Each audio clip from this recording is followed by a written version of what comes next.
Thank you very much. Good afternoon, everybody. This is the Dorset Health and Wellbeing Board meeting of the 10th of November. We are meeting virtually today, and we do, of course, have the public watching us. The public cannot read the text, the chat. So if there's anything really important that you put in that chat and would like it to be part of the public record, then please raise your hand or do an RTS so that we can ensure that you've got your say in the meeting. There are loads, or not loads, but quite a few really important new faces. On the actual board, we welcome Councillor Peter Wharf, who has taken over from Councillor Laura Miller, and huge thanks to Laura, because she really helped us enormously on the Health and Wellbeing Board, linking everything up between adult social care, health, and us. So huge thanks to her. Welcome, Peter. And we've got some visitors, and I'm gonna name a couple of visitors. One of them is our Police and Crime Commissioner, and we've never had one before. So Dave, welcome, Dave Sidwick. It's lovely that you can attend, and the value of meeting virtually to me just shows how wonderful it can be that we can get people as busy as you to these meetings. And I'd also like to say hello to Councillor Jane Somper, who is a new lead member, so assisting Peter Wharf in the adult social care and public health arena. It's a huge task, and it's very welcome to see you here as well, listening in on your first Health and Wellbeing Board.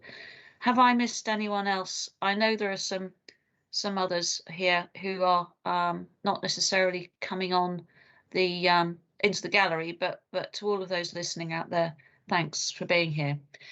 Before I start the meeting, I'll start the agenda. I need to read out the passage of determining matters at this meeting, which is, in consultation with group leaders, the Chief Executive had exercised his delegated powers to revert to virtual informal meetings of council committees until the webcasting equipment has been installed and tested in County Hall.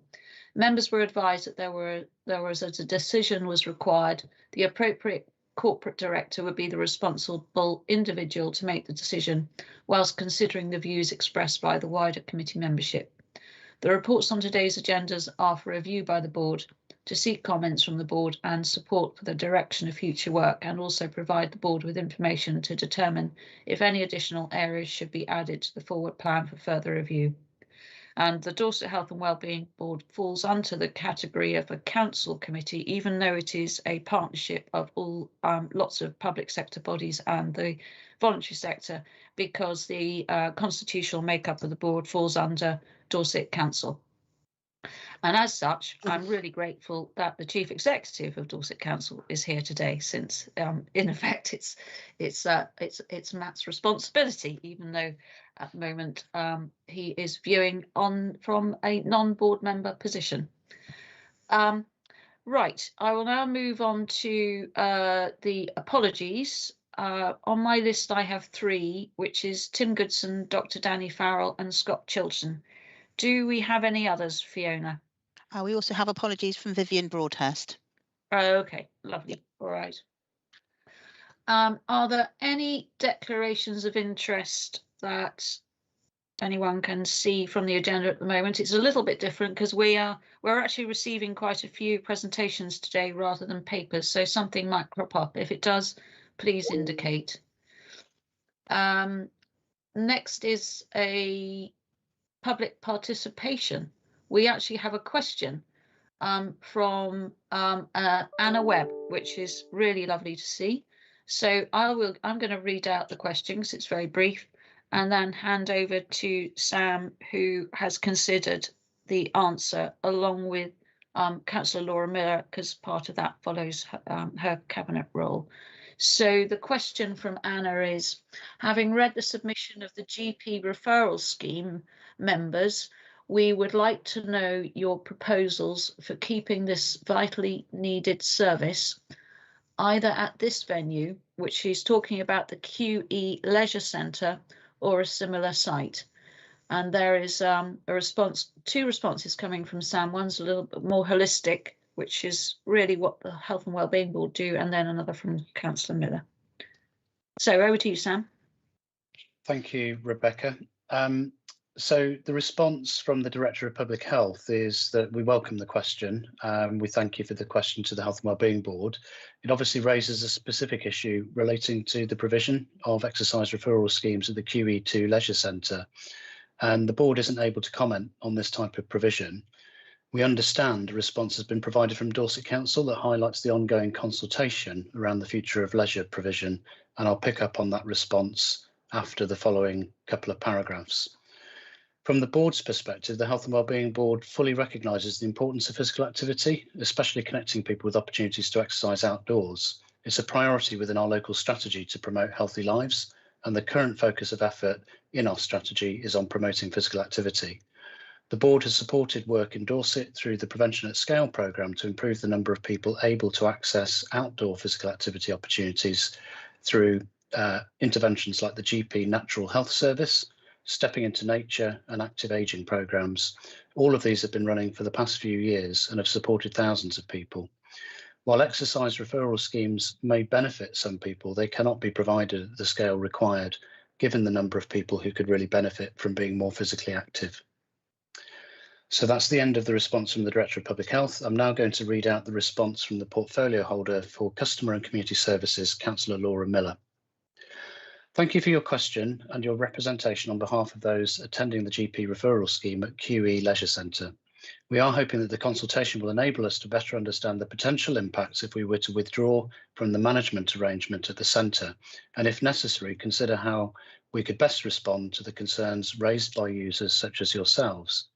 The consultation finished on the 7th of November, and we're really keen to see what has been said and reflect upon this. So at this stage, we're unable to provide a specific response to your question, but can say that we're committed to ensuring that moving forward, our leisure spend is used effectively to increase people's healthy life expectancy and reduce health inequalities across the whole of the Dorset Council area. It's great to hear that the activities that you're currently doing as a group are making a real difference to your health and well-being, and we will continue to work collaboratively with our health partners to deliver the best possible health outcomes for our residents, and especially for those most in need. We really want to encourage everyone that has a view on this matter to share their thoughts through the consultation, as this will undoubtedly help us consider how we best deliver services moving forwards. And that's the end of the response. Thank you. Lovely, thanks, Sam. I think that has provided, I hope, to her and others listening that our absolute focus on health and well-being in all sorts of different settings, wherever possible. And we'll be getting an update a little bit on that later from Rupert and Charlie on the physical activity strategy. So I'm going to move now on to the items on the agenda, starting at number 5. There were no questions from members, but just to say, I know we have a board membership, but we also have, as I've mentioned, those who've really are very welcome and joined. I'm absolutely in favour of your contribution as well, because that's what it's all about. It's about discussion, and many of you have got some really important things to point out to us on the board. So thank you. Sam, it's you again for a brief update on the local outbreak management plan. Thanks very much, Chair. If you bear with me, I'm just going to share my screen. And I've just got a couple of slides to show. Hopefully it won't take too long. I'm hoping you can see the first slide on the current position. So my sense at the moment is the infection rate in Dorset Council does remain high. It has fallen slightly in the past 2 to 3 days, but over the past month or so, we've been seeing infection rates consistently around the 500 cases per 100,000 mark. The highest rates continue to be in school-aged children, but I am increasingly concerned about the infection rates in the over 60s, which has been increasing over the past few weeks. Although most of the outbreaks that the public health team has been dealing with have been affecting schools, we've taken a regional approach to work through what was developed through all of the directors in the Southwest region to provide a framework where schools can introduce additional mitigations to prevent the spread. Those have been in place ever since schools came back after the half-term break, and we're seeking to extend that arrangement for probably a further 14 days this week. The hospital admissions are nowhere near the level that we would expect without the vaccination programme, so it's really important that people understand the benefit of that programme, but they have been rising locally. They've been hovering between about 60 and 70 admissions across the whole of the Dorset system, putting the health and care system under continued pressure. And it's really important that we continue to focus on providing the booster programme, which is underway now. We've got about 75% of that initial cohort of the over 50s to be reached, and there's some big numbers coming through over the next few weeks. Just a reminder, you become eligible for your booster dose if you're aged over 50 and you're outside of the 6-month period from the date of your second dose. The 12 to 15-year-old vaccination programme is also underway, but the rollout has been slower than anticipated. We're continuing to work with the CCG and other colleagues to look at alternative provision to try to get that programme underway as quickly as possible.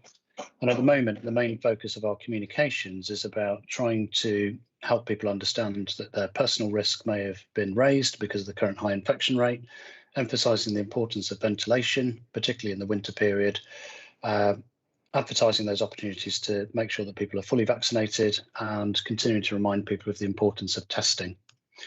I'll just show this chart for context, really. This shows you the epidemic curve for Dorset and BCP councils and some of our regional neighbours, going right the way back to the previous winter.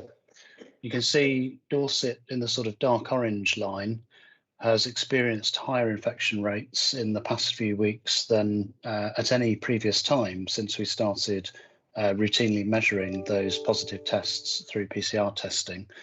But because of the vaccination, that hasn't translated into a huge number of hospital admissions.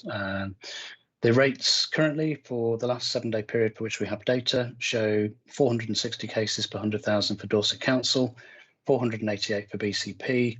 The Southwest is at 439 and England is at 352. And then just my final slide, really just to update on Health and Wellbeing Board members in the context of our local outbreak management plan. As you may be aware, the Local Outbreak Engagement Board is an important subcommittee of the board, which oversees our communications and engagement with communities on our outbreak plans. We're currently updating the plan based on the National Winter Plan and the new Local Engagement and Response Framework. That's confirmed that responsibility for outbreak management continues to sit with local councils. We've agreed to continue to support local contact tracing, targeted community testing, at least until December the 31st this year, and to continue the outbreak management support for outbreaks in high-risk settings through our Public Health Day response team. We're currently working through the use of our contingency funding under the Contain Outbreak Management Fund to support that plan. And the final point that I'd make today is that if we do need to move to Plan B nationally, there remain some risks that we need to better understand around how we would manage COVID certification, the sort of communications that we would require, and most importantly, perhaps that additional local capacity to respond and get back into incident mode if it were required. But apart from that, I think my overall assessment is, although cases remain high, we're hoping that that peak will start to come down, perhaps as we get into December. It is really, really important that we keep up the sort of advice to communities to take up all those offers of the vaccination programme, and we're continuing to work with the CCG and other colleagues to make sure that we've got really strong local delivery. That's all from me. Thanks, Sam. So I know there are very local outbreaks in small communities at the moment, aren't there? And if one person gets it, it seems that then that community just falls in, and that's what we're seeing across the rural areas. Are there any questions to Sam, or any suggestions or any concerns that he hasn't covered in that update? Forbes, I don't know if I know you're on the call, but I can't see you. Is there anything you'd like to add? Hi, Forbes. Hi. Not really, just support Sam's comments, and I think everyone must still be very vigilant. You know, there's an element of that we could be in a more post-COVID situation, but we most certainly aren't. We are still dealing with a high number of cases, and I think the important thing to note is, while it's majority is in young people, it's now in the older population, some of whom are already vaccinated, and therefore we must be vigilant in terms of our social distancing, mask wearing, and we must be vigilant in terms of trying to get ourselves additionally vaccinated with the booster dose as well. Great. Thanks, Forbes. Margaret, you've got your hand up. Sorry, thank you. I just wondered if you could say any more about access to boosters. I mean, I had difficulty accessing appointments this week. You know, I was being offered vaccination centres 30 miles away, and it was picked up on South Today last night. And I just wondered whether there was anything more that could be said about improving access to vaccination in Dorset. Who's got that one? I don't have I was going to say I don't have an update, but Forbes may well have. So I can't give you the latest update. All I can say is that there's constant efforts to try and increase the number of available slots and access to mass vaccination centres. I have to be very frank here. General practice is under huge demand, and it did step up and try to deliver the majority of the first and second doses, but we just do not have the workforce to deliver face-to-face services and normal services, the very significant flu campaign and the COVID booster campaign. So practices have looked and done what they can, but they've had to prioritise the normal service, still dealing with COVID-related illness, and also delivering the flu campaign, and asked that the mass sites deliver the majority of the booster campaign. Because you must remember, we're also having to try and vaccinate 12 to 15-year-olds as well. And that's another challenge, which is resting within the schools, but has an impact on all of us. And you know, we all want this to be done, and we all want it to be as easy as possible for residents. But we have to be honest, we just cannot do all of these things all at the same time, because we just do not have the resource in terms of workforce, not so much in terms of finance, in terms of workforce to deliver this. Thank you. Thanks, Forbes. Just a quick question. So where a local pharmacy is taking the lead and is set up somewhere within a village or a town with volunteers, of course, they still need the medical staff to do the vaccination booster. So I think people have sort of thought that the pharmacy's doing it. That means that the pressure's off the GP. But I think what you're saying is actually it might be happening somewhere else, and the pharmacy is helping. But in fact, the GPs are still there, having to send staff there as well. So. Not normally if it's done in pharmacies. So if the pharmacies okay. do, they will pick. So anything the pharmacies do is helpful, but the pharmacies are limited in terms of the numbers they can do, and also the supply chain, both for COVID and for flu, whereas general practice is focusing on trying to deliver the best core services can, plus do the flu campaign.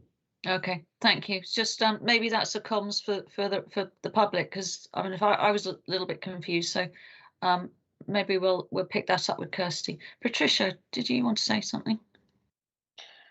Just to say that it probably would be really helpful if maybe the centre, or maybe they do know the constraints that are there in terms of delivering particularly COVID boosters and vaccines for children at 12 to 15, because if you are working, it's incredibly difficult to get a booster vaccine if you're not working for the NHS. My husband has had a hell of a time trying to get a slot that can accommodate him. And whilst the schools are meant to be doing 12 to 15-year-olds, the reality is that they're moving at a much slower pace than they were planning on doing, because, quite frankly, because Dorset Healthcare are having problems in terms of staffing that. And if you're not being done at school, again, the access to vaccinations for COVID for children is miles away. So my 2 children are going next week to the other side of Yeovil, and the only other option given to them was Boscombe, which means I would have to literally take them out of school, which I am doing, for half a day to get a COVID vaccine. Okay. So Okay. the government want people to get vaccinated at pace, but they're not thinking about the infrastructure that's required to do that. Okay. Thank you. So we have a look at the comms on that, do we, Sam? Outside of this meeting. Yeah, I'm more than happy to take those comments and points back. We can escalate them back through the vaccine programme and delivery board locally, but I'm also plugged into regional meetings. I'm pretty sure NHS England are aware of the pace of delivery, particularly around the 12 to 15, but I will re-emphasise that we do need a rethink about realistic delivery. Lovely. Thank you all. I can't see any other hands, so thanks very much, Sam, for that update. I'm just going to ask if we got Mike Garrity on here. Is Mike here? Hello, Mike. Chairman, I haven't been able to contact him at the moment. I have tried calling him in and messaging him, but no success so far. Okay. Well, since it was on a main presentation on the local plan, I wonder if John Selgren wants to do it for him. Probably not. Chairman, I haven't got it to hand. I've seen the presentation that Mike's given on a couple of occasions. He's very good. It is very good. I'm sure. I mean, you know Mike extremely well. I'm sure he probably has got this in his diary. So we'll just check in the background, I think, because he's available. Okay. But if you'd be kind, perhaps to just slightly rejig to see if we can track. Yeah, I wonder if we should rejig. But it was quite a lengthy one, that one. So I'm not sure we've got. And we really got this agenda in a really good order. So we had Rupert and Charlie with physical activity to follow on from that. And I'm not sure if they would be ready. Who do we have who could? I think Rupert's in the meeting, Chairman. Is Rupert? But Rupert was going to do that with Charlie. I'm here, Chair. Oh, you're there That as well. helps. Yeah. Okay. So both Rupert and I are here. Sorry to put you on the spot, Rupert and Charlie, but do you think you might be able to do yours now, and we'll come to Mike after you? Yep, that's fine. Thanks, Chair. That would be really helpful.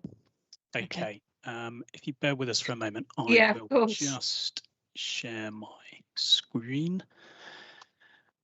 Yeah, Mike was our warm-up act, but never mind. I know Mike was your warm-up act. It was going to go really well. I'm sure it will go really well. But yeah, I'm trying to get him, so I will continue doing that while Rupert does his bit.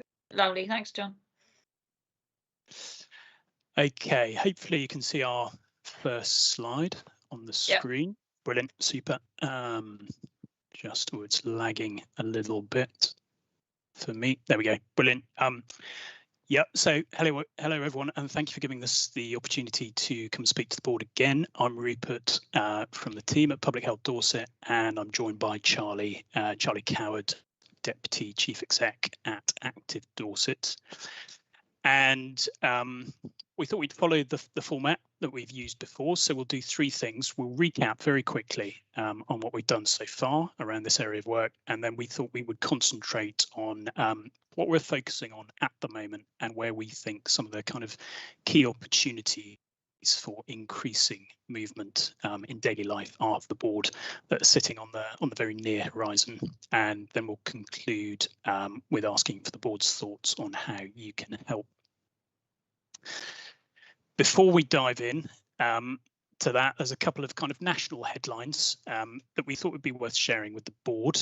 And the first of this is the latest data from Sport England, from their Active Live survey, which they published in September.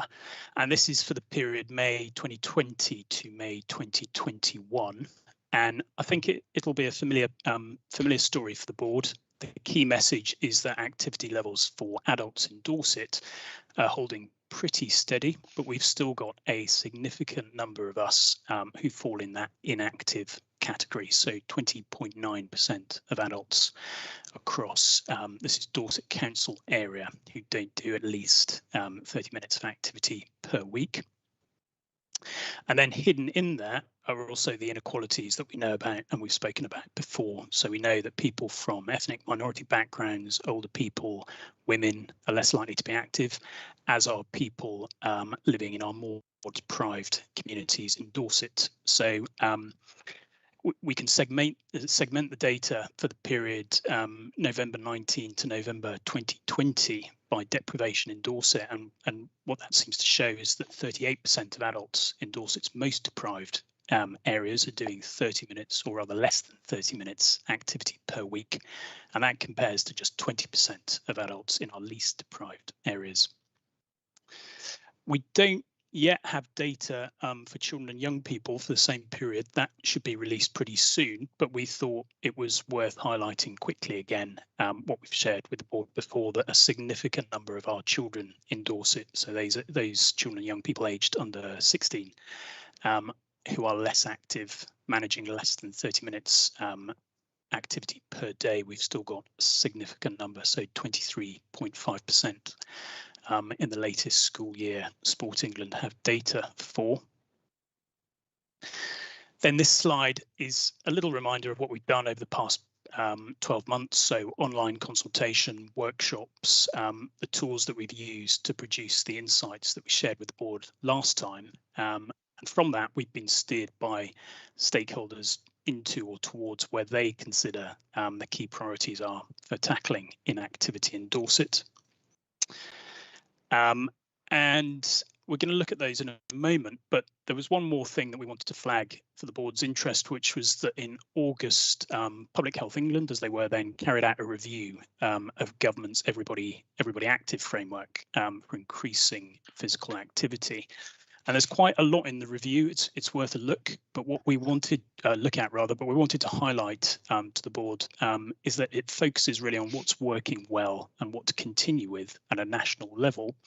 And those recommendations, we think, align pretty well with the steer that we've had from stakeholders in Dorset about where we should concentrate. So I've cherry picked some of those around active society, where the steer is still but then there's a need to emphasise on changing the social norm to make physical activity or movement, to use the language we're adopting locally, to be the expectation for all at all stages of life. And that active environments, we really need to work on developing practical examples of active environments. And locally, the local plan will be a big opportunity for doing that. And then on moving professionals, developing expertise and leadership with professionals and volunteers. So using the language that some of our stakeholders in Dorset have been using, that's about embedding things like making every contact count across everyone within the health and care system and beyond, and also how we talk about physical activity, shifting towards the language or reframing towards the language of movement. Zooming in on Dorset, this is a kind of high-level picture we've put together to summarise for the board what we've heard from stakeholders and shared before. So we've got our three priorities that stakeholders gave us in the circle on the right-hand side of the screen. So reframing our language away from physical activity towards daily movement, building movement into daily life, finding how it can deliver value for people in everyday life, as well as through more formal sport or exercise, and increasing communication of the benefits of daily movement, what it means and what the existing opportunities are, of which there are lots out there in Dorset for people to build movement into their life. And then on the left-hand side of the screen, we've tried to group the ideas that people gave us or told us about how to go about that. So catalysts for accelerating change, areas for collaboration and influence, and what we can do to connect and share. So really speaking to that green piece of the pie about connecting people with the value and the opportunities for moving more. And I think at that point, I'm handing over to you, aren't I, Charlie, to take a look at some of those in a bit more detail. You are, that's right. Thanks, Rupert. So the first priority around reframing, this came through really strongly in the consultation periods, and it was a lot about what people felt they perceived as exercise and activity and movement, and the language you use is really important about whether people perceive what they're doing counts as being active or moving. Next slide, please, Rupert. And there's a national shift in how people are talking about physical activity and using the term movement, moving away from terms like sport and exercise, where it's got perhaps a more specific image, or it presents a number of barriers, even in just what people think about, I'm not the sort of person that does sport, or that was something I did when I was younger, or I had negative experiences at school. And so some of the catalysts for accelerating change here, we're proposing a toolkit that will help organisations and partners and anyone across the system to reframe the language, that will present a number of images, a toolkit of messages and resources that people can use to reframe their language. So it will use some of the terms that are there on the screen, and that follows the Chief Medical Officer guidelines for a physical activity. So we know now that every minute counts. It's not just about 30-minute bursts of activity, and that it's never too late to start being active, and that's going to look different for everyone depending on their health and physical abilities. And through that, we plan to create a bit of a network of physical activity advocates. So through some training that will be offered across the system to support people to feel confident about having a conversation, or just giving a nudge message towards moving more, and how someone might be able to fit that into their daily life. And the second bit on here is around connecting and sharing, and there's some national work been happening here, because there's a lot of risk associated with long-term conditions, and that's either through, again, perception of individuals or healthcare professionals, or some of the sort of previous activity that might have happened around things like exercise referral, among a number of other opportunities. But recently, earlier this month, just on the 2nd of this month, some consensus statements on the risk for physical activity for people living with long-term conditions have been released, and the evidence base is now well established. That fear of increasing symptoms or worsening a long-term problem commonly stops people from moving, and that actually healthcare professionals also feel unsure about what advice they should be giving. So part of this will be about us using these statements to support both health professionals but also individuals to change how they feel about being active and supporting others to move. Next slide, please, Rupert. I think it might be back to you. Yeah, back to me. Thanks, Charlie. And then the second priority area that our stakeholders gave us was building movement into daily life, particularly through the environment and creating or enhancing active environments. So this is really about finding ways to build movement into life at home, during the day, the working day, through normal life and everyday life.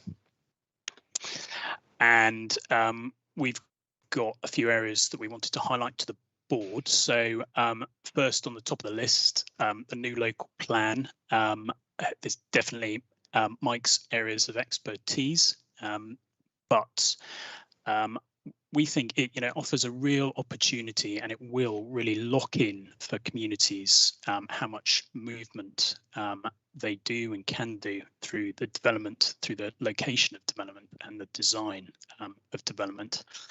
And I think there's a real opportunity to embed physical activity movement into all elements of design throughout the plan. And there's existing templates or approaches for doing that, from headlines like 20-minute neighbourhoods, where everything that you need for daily life is within 20 minutes or 15 minutes walk or cycle, or kind of more practical approaches that we could think about using and adapting in Dorset, like healthy streets, which really go from provide or move towards practical ways for streets to be designed and new development to be designed, so that streets become something for people to live in rather than move through, offering opportunities for physical activity, walking, cycling, social interaction. And then around active workplaces, Active Dorset have got a consultation that's open at the moment around how workplaces can support people with long-term conditions, again, to build movement into daily life at work, and what that could look like, for different occupations. And then finally, Dorset Rights Way improvement plan is being refreshed, going out to consultation, I think next year. And we know, and I know the board will be familiar from things we've heard about in the past, that footpaths and bridleways, the network that they form, are really important enablers of movement, particularly for our rural communities, for whom it might be the only means of engaging with accessible green space that's on their doorstep. So I think the opportunity for us and for board members and the organisations we represent is to think about how the network can meet the particular needs of the people that they support. And back to you, Charlie. Thanks, Rupert. You can move to the next slide. So this priority talks about how do we connect people at the right time, that's a moment that's right for them. And here just wanted to touch on one example that's happening at the moment, but probably will continue to into the future, is around development of new outpatient assessment clinics to address some of the waiting lists, projects that are, I'm sure, familiar to many of you. This has acted as a catalyst for change in the way that we do things. How do we deliver services and help people to engage in physical activity and find the right opportunity?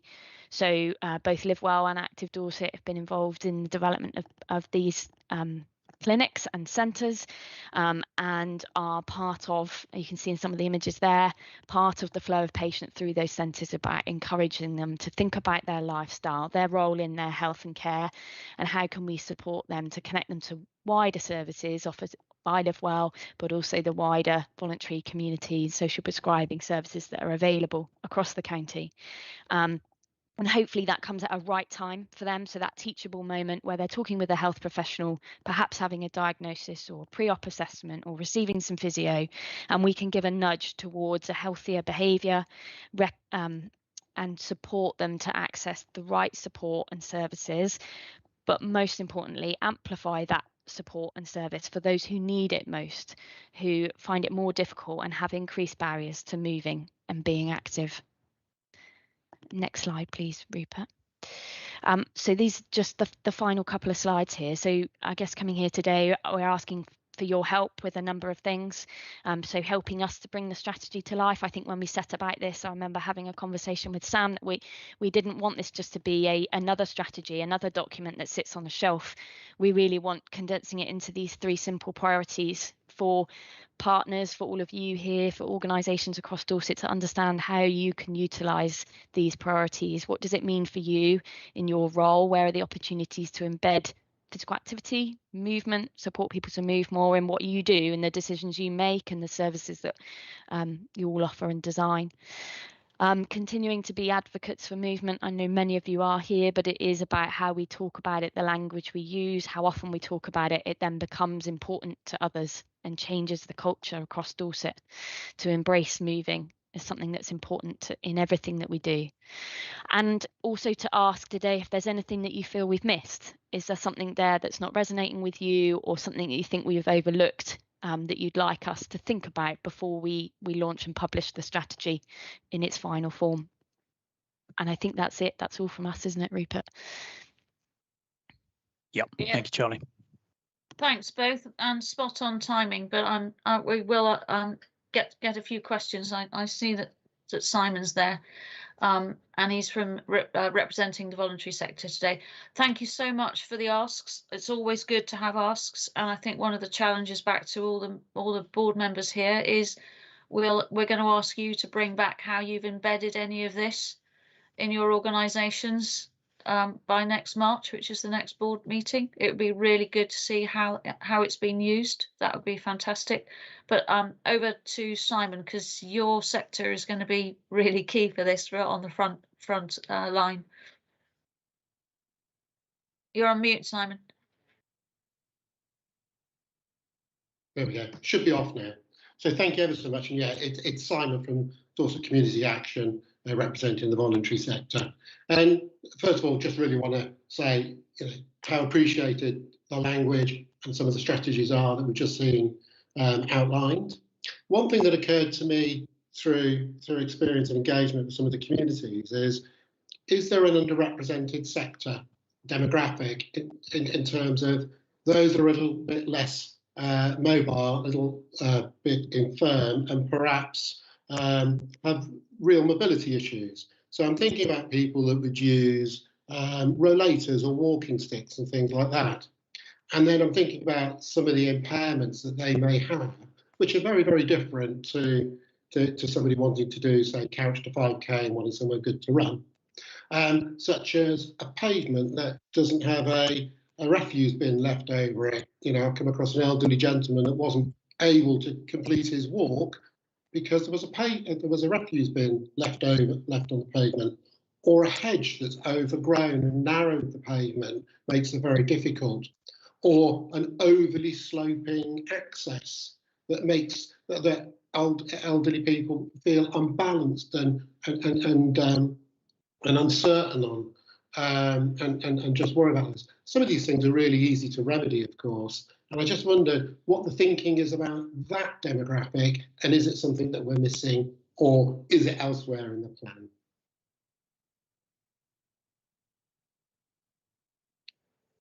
Is that something for you, Rupert? Yeah, or Charlie? Should we both have a stab? But I'm happy to go first. I think, yeah, it's a really important point, and there's probably quite a lot that we could say, and I won't do it justice, but a few things spring to mind, particularly around the local plan and some of the approaches to creating active environments and thinking about accessible street scenes. I mean, infrastructure that is suitable for walking and cycling in particular is also suitable for people who might have mobility issues or might be using mobility scooters. And I know that in Dorset Council area, there's a lot of good work going on through the Place Directorate, thinking about local walking and cycling plans. There's one in development, I think, at the moment for the Weymouth and Portland area. And that is explicitly about thinking about the needs of the whole community and how they might, what infrastructure might be needed to allow them to walk and make use of pavements and so on. And I think also the rights of way improvement plan is relevant to the question, thinking about how the network can meet needs of everyone who could use it, including people who are less mobile. I don't know if Charlie wants to add anything on that. Yeah, you mentioned a couple of things I thought of there, Rupert, as well. I think accessible communities work is important, that I know both councils are looking at. And broadening, it links to that broadening our perspective, doesn't it, about what's movement, because we might jump to solutions straight around structured physical activity and exercise opportunities for those individuals with increasing disability or limited mobility, but actually it's going to be what's right for them. So, and that might be things as just how they move about their local area, making it easy. Some of the really simple things that you talked about, a dropped curb, a slope, a handrail, a bench in an appropriate point, the right lighting. And this is really how we wanted to take this physical activity strategy and how it's a land, in that this isn't about creating lots of new structured, purposeful opportunities. This is about considering in all of what we do as councils, as different organisations here today, how can we change it so that we encourage movement in whatever shape and form that looks like for the individual. Brilliant. I hope that helps, Simon. And what that's just sort of said to me is, working with the Place Director in particular, is that things like that, Simon, that you found. Yeah. We need a two-way comms, don't we, between residents and communities to the people who can actually do something about potentially the bins being left in the wrong place. Things like that. Don't want to get into the detail, but that the comms is going to be so important on this, isn't it, Rupert and Charlie, to get that conversation right. But thank you. I've got Teresa and then I got Sam. Unless Sam, you wanted to come in on. I think Teresa probably would want to come in on something to do with what Simon mentioned. So shall I take Teresa and then Sam? Is that okay? Thank you, Chair. Yeah, so really helpful presentation and really good to see. And I was just sitting here thinking about workplaces and learning places for our children, and how many people we talk with now who are having all sorts of challenges by being in different workplaces, and really thinking about how we can, support people with more stand-up desks, with young people in schools. We're still taking very little children into a school setting and sitting them at a desk for 5 or 6 hours a day often.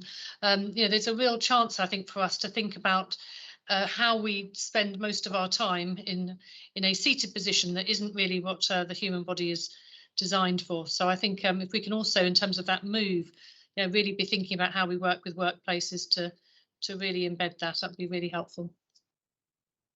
Great, thanks, Teresa. Good, some really good points there. And Sam, hi. Thank you. Thank you very much, Rupert and Charlie, for the presentation. I've got Charlie's words ringing in my ear because it was a long time ago when we had a conversation about this, and I did indeed say we don't want another strategy that just sits on the shelf. So partly in response to Simon's challenge, I think this is about trying to get the right level of ownership among all of our board partners. It's contingent on our organisations to bring the strategy to life. So if you're coming at this and looking at it through a place lens, there are all sorts of things that we might be thinking about when we're starting to think about designing the right environments. But the interconnectedness of this issue is really important, isn't it? And there's another lens here, which is about net zero. And as that becomes an increasingly important conversation as we get through COP26 and start to look at the scale of the challenge, reframing physical activity as movement and how we get around in our environment is going to be absolutely key. So I don't want to talk too much on this, but my plea is that all organisations take this away and have a real think about how you can bring it to life, because without this being owned and really delivered on by all of our board organisations, it will indeed just become another strategy that sits on the shelf, and that's not what we want. I'm hoping there's a really, really strong connection here with the local plan. So bear that in mind if we get to the next presentation. Just think about all of those opportunities. And my final point was on the forward plan. We're going to loop back around at some point through the Health and Wellbeing Board and look at the health in all policies approach. And this is another topic where taking that health in all policies approach can pay dividends in thinking through how we really embed tackling a huge issue like physical inactivity through all of those opportunities across a diverse range of partners and directorates. So thanks again. I thought it was a really good effort. Thank you. Brilliant. Thanks, Sam. I understand we're still trying to find Mike. Mike has arrived. So that's fantastic. I do have a Councillor David Taylor. David, if it's really quick, but we're now running behind. David? Thank you very much, Chair, and thank you for the presentation, Rupert and Charlie. Excellent. It's what we've been wanting to hear for a very long time, of joining up all the parts of our group to make sure we do these cycleways, bridleways, pathways, because my particular ward, Charmlett St Mary, is particularly cut off, and we are working on a programme to get the cycleways opened up. It's good to hear that we're actually beginning to talk to each other about helping it go ahead. Thank you very much. Thanks, David. Right. So thank you both, Rupert and Charlie, for stepping in there. Fantastic. And we look forward to hearing how everyone has embedded some of the suggestions and the language into their organisations and with their residents or others they're in contact with in March.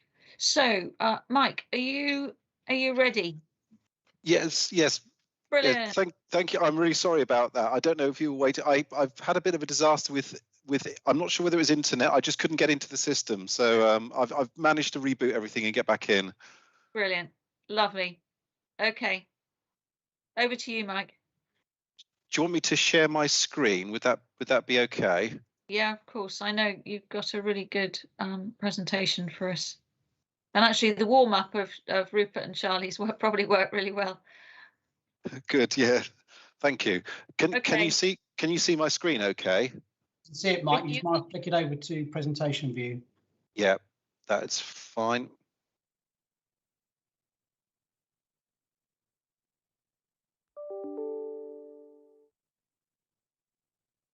Now, hopefully you can see that okay. Okay, thank you.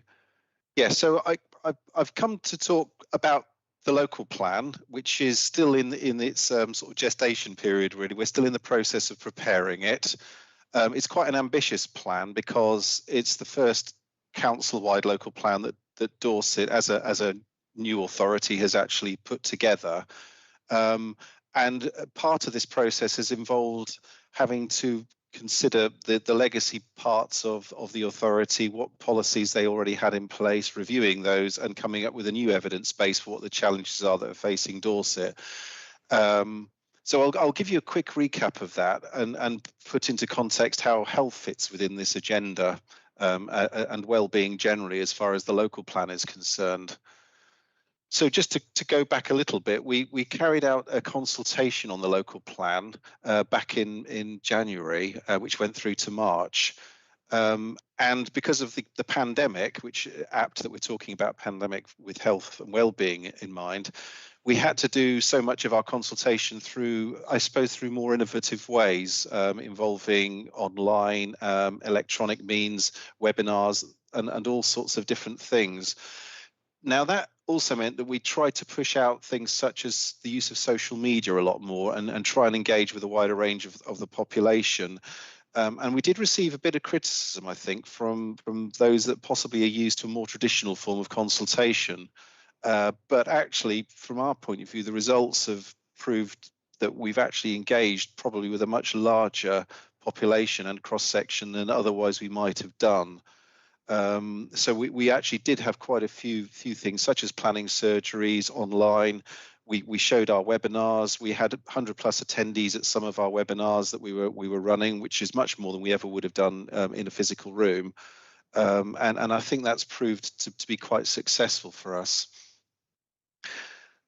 We've also had very specific engagement with a wide range of bodies and ongoing discussions, including with specialist groups, statutory bodies, external infrastructure providers, as well as within our own council. So I think there's been an ongoing conversation, and that's still taking place to this day. So it's not finished yet. That's just part of the process. So just to give a quick recap, we have something like over 5,000 views on YouTube. We've had 8 plays of our podcasts. Well, in theory, we're reaching something like 2.5 million people on social media. That's with potential to get that. We've had 45,000 visits to our web page. So these are quite significant numbers. When we look at the responses we've received, we've had over 9,000 individuals responding to the local plan and something like about 65,000 separate comments. And that represents 2.5% of Dorset's population approximately. Now, that doesn't sound that much, but historically we might have been reaching possibly 1% of the population through local plans. So if you put it in that kind of context, I think actually that shows quite a significant uplift in interest. Now, that could be down to the fact that we've just got a lot more controversial things in the plan, but I don't actually think that's the case. I think that does tell a story about the engagement techniques reaching quite a wide range of people.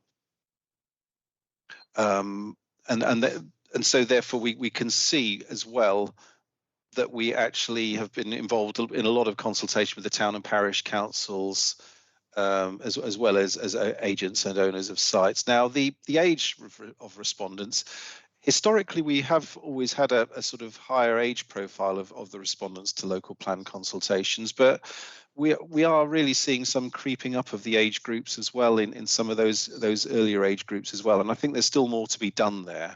And I think when we talk about hard to reach groups, often for us, it's the younger audiences. It's not just people in socially disadvantaged or other groups. It also includes the younger audiences. So I think there is a lot to be done with that. So I think that's something that we do need to work on. So if I just maybe give a bit of an overview of some of the strategic priorities that we have in the local plan, and I think all of these to some extent touch on health and well-being, and that's important to bear in mind that it's not a discrete topic. It actually has significant overlaps with a lot of the work we do.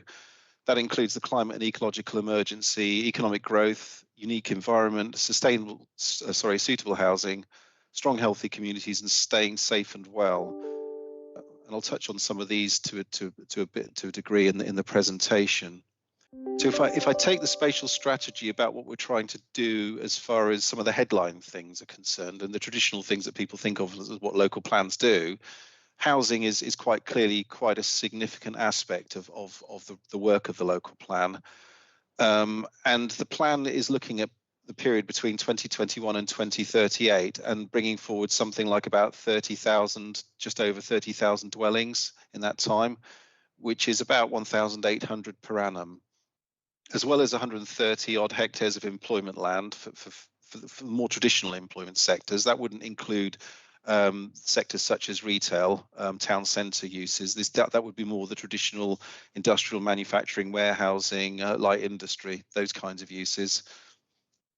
And also we have 4 housing and economic areas that we've identified through the work that we've done. But we're doing quite a lot of work jointly with BCP Council to ensure that our local plans are actually working across the piece for Dorset, so that we're sharing on some of the evidence that we think is relevant to both parties, and looking at how our strategies should intertwine. So just going through, because I think housing is quite a critical area when it comes to health and well-being, because it underpins people's access to places, to facilities, affordability, quality of their living environment is critical. So we're doing quite a lot of work on housing, and you may have heard that the council has been considering its approach to how it should calculate housing need. And this table just gives a little bit of a summary of where the current approach is taking us. So we're about 30,000-ish houses across the planning period. The proposed approach would up that to about 35,000, but it's worth bearing in mind that under that approach, we wouldn't have a same duty to cooperate, where the current system means that if there's any shortfall in neighbouring authorities, then we have to consider effectively taking part of that need or providing for that as well, or at least consider whether it's possible to do so.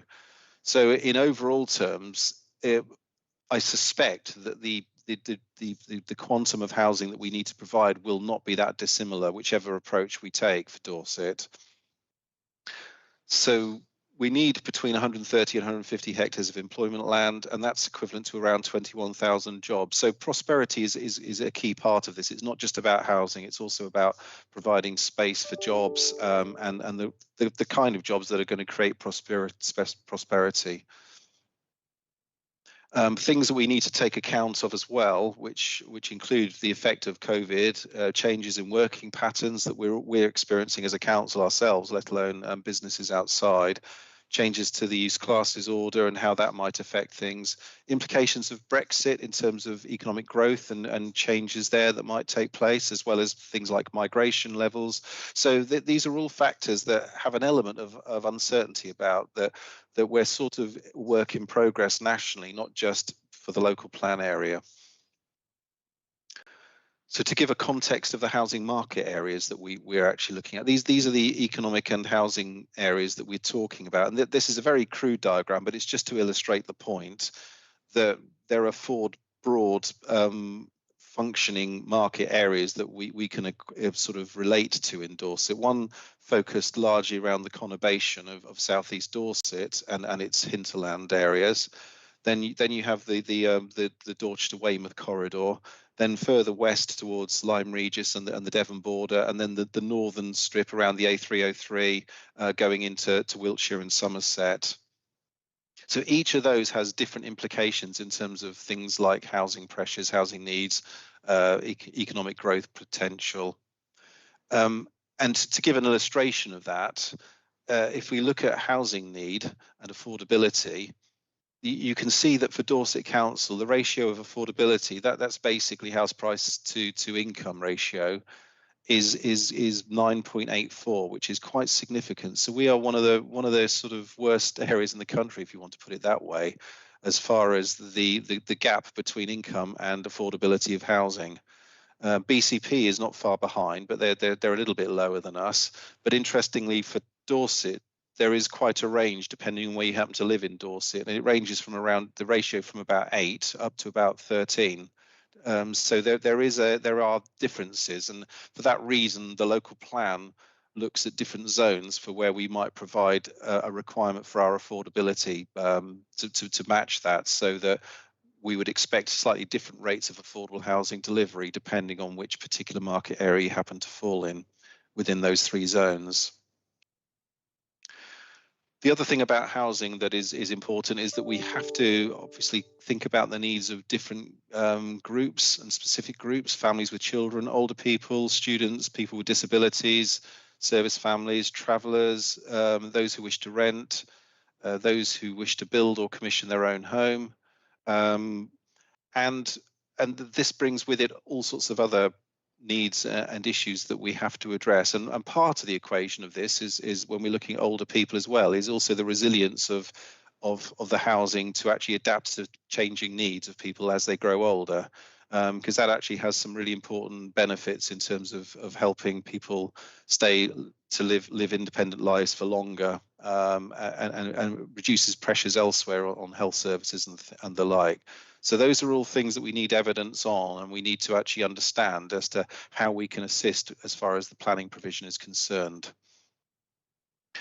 So if you look at the housing now at the moment and Dorset's age structure, you can see actually how for Dorset, which is the yellow line, the one of the three there, that we run above the average for the Southwest as well as for BCP. So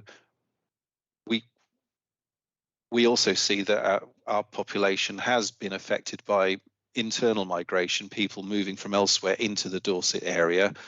And historically, BCP has been driven more by international migration, although I think that has changed somewhat over the last few years. But basically, there are those external pressures from outside of Dorset in terms of where the growth comes from in Dorset, as well as far as meeting those housing needs.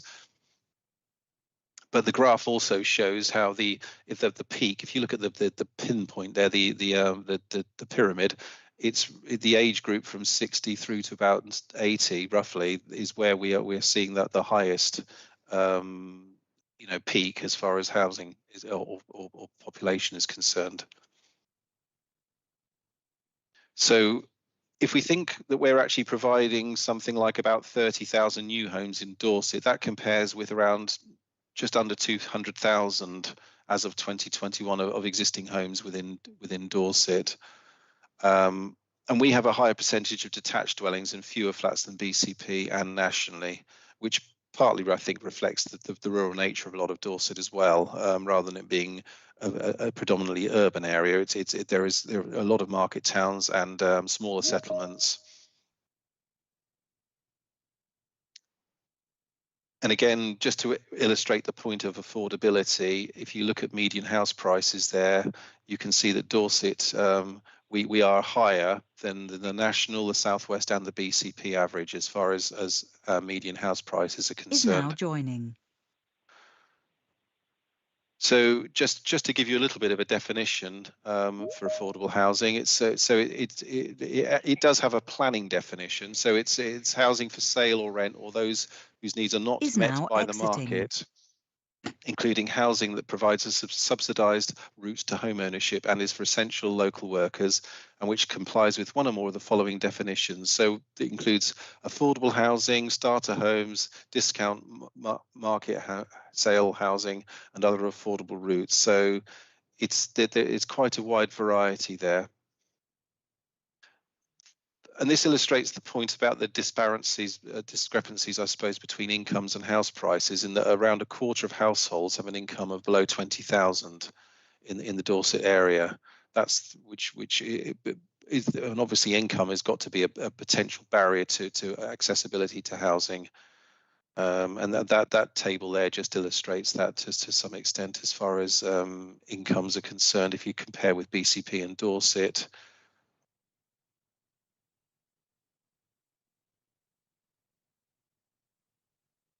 And then just another fact here that just worth bearing in mind is that there are roughly 5,400 households in Dorset which are living in unsuitable housing, and around 55% of those households cannot afford market housing. So, and around 900 new forming households will not be able to afford market housing. So we know that there's a net need for about 950 new social or affordable rented homes per annum. Turning to a more specific aspect, which is older people and those with disabilities, we can see that the majority of older people own their own home currently in Dorset. but we're seeing an increase and an expected projected increase in a population aged 65 or over, increasing by potentially 36% over the plan period. But at the same time, those under 65 is expected to decrease in Dorset area, although that in BCP that will increase, but for us it's going. So for us, the actual disparity in age is actually likely to increase further. And we've also been doing some work to understand issues such as mobility and dementia issues in Dorset, so that we can understand whether there is anything the local plan can actually do to address this. Now, this becomes important for us because we do have the scope to actually sort of require higher standards in terms of accessibility standards within new homes, which ordinarily would be done through the building regulations, but they're optional aspects of the building regulations. Local plans can do something more about that, but we need the evidence to show that it's justified to be able to do so. The other factor of that, of course, is the viability implications, because one thing we've got to be careful about is the extra cost that it places in terms of the construction costs, and bearing in mind that new housing has a lot of asks on it as far as infrastructure is concerned. We have some prerequisites that are essential, such as mitigating impacts upon internationally protected habitats, flood defence measures, any transport related infrastructure that's needed, things that are essential to enable the development to go ahead. Then you have issues such as affordable housing. So if you take all of those into the equation, we can't actually end up asking more than development can afford to pay. So that's a factor. So as part of the work, we've been trying to understand or gauge what the cost implications would be of asking for higher standards of accessibility. Some of those relate to homes being adaptable to future needs. And that would mainly cater for people whose life circumstances might change, and then those which actually have higher standards of accessibility. So for example, for wheelchair access and that kind of thing.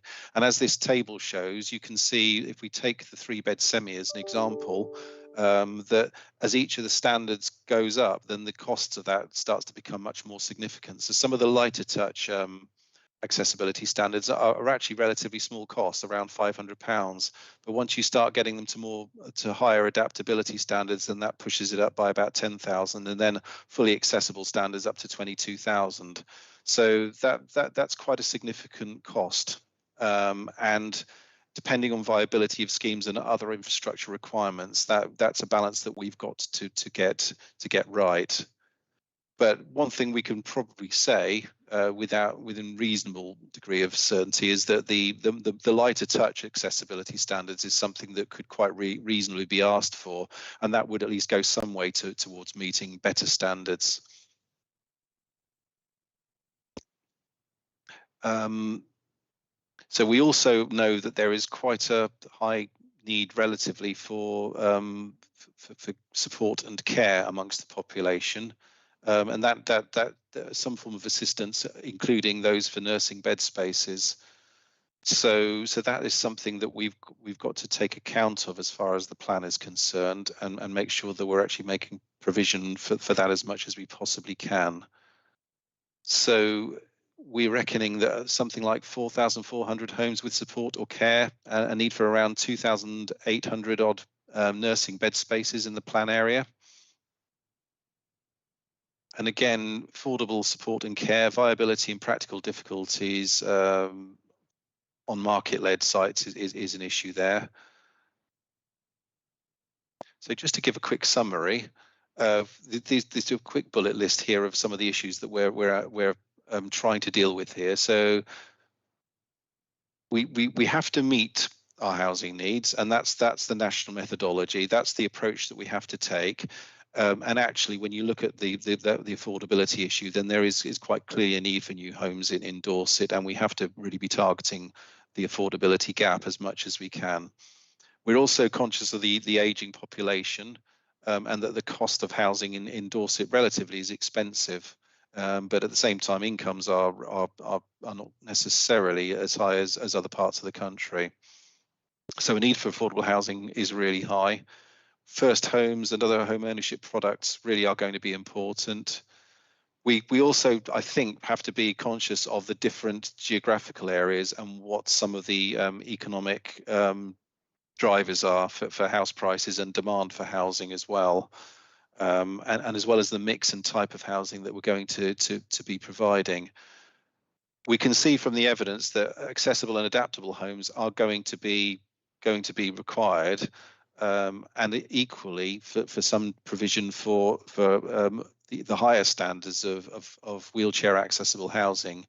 But whilst for the adaptable homes we might be able to get a higher proportion of housing, I think we may have to set sort of expectations about what we would be able to deliver realistically for those with wheelchair access, and then needing for around 4,400 homes with care or support and around 2,700 nursing bed spaces. So just I suppose a recap on some of the things that from a planning point of view that I touched on earlier, that I think from the local plan all have a bearing upon health and well-being. So creating safe and sustainable places, putting homes in the right locations where people have access to places of work, schools and facilities, having good access to community facilities, making provision for those, having healthcare, meeting the housing needs of all of the population, trying to accommodate and promote independent living as much as we can. Affordable housing is key. Prosperity is affected so much by how people can get access to jobs and a decent quality of home. But other things such as green infrastructure, walking and cycling as well, access to open space, creating that healthier lifestyle are all things that the local plan can help to do by creating those sustainable places and getting the right standards in. And I've put right on the end there, but it's not the least important of all of these, is climate as well, and what we do about actually minimizing carbon footprint, but also how we make places resilient and adaptable to climate change and the threats of climate change, whether that be flooding or microclimate issues to do with shade and helping to reduce the temperature of places, reducing the demand or need for things like such things as air conditioning. You know, those things are all going to be important increasingly, and there are such strong links between health and climate, and we have to be wary of that moving forward and make sure the plan is providing for it. So the local plan picks up on a whole host of different things, and I won't read through all of these, but you can see from that list that community infrastructure has so many aspects to it, and these are all things that we either directly seek to provide or we seek contributions for through our community infrastructure levy to help support or fund. So you can see, you might only pick out a couple of the things in there, but you can see all of those things have to some extent have importance for either well-being or for health, and for prosperity generally, and for quality of life. So you can start to gauge from that how wide-ranging I think the local plan is in terms of the policies it's putting forward, and also what it's trying to secure through infrastructure contributions.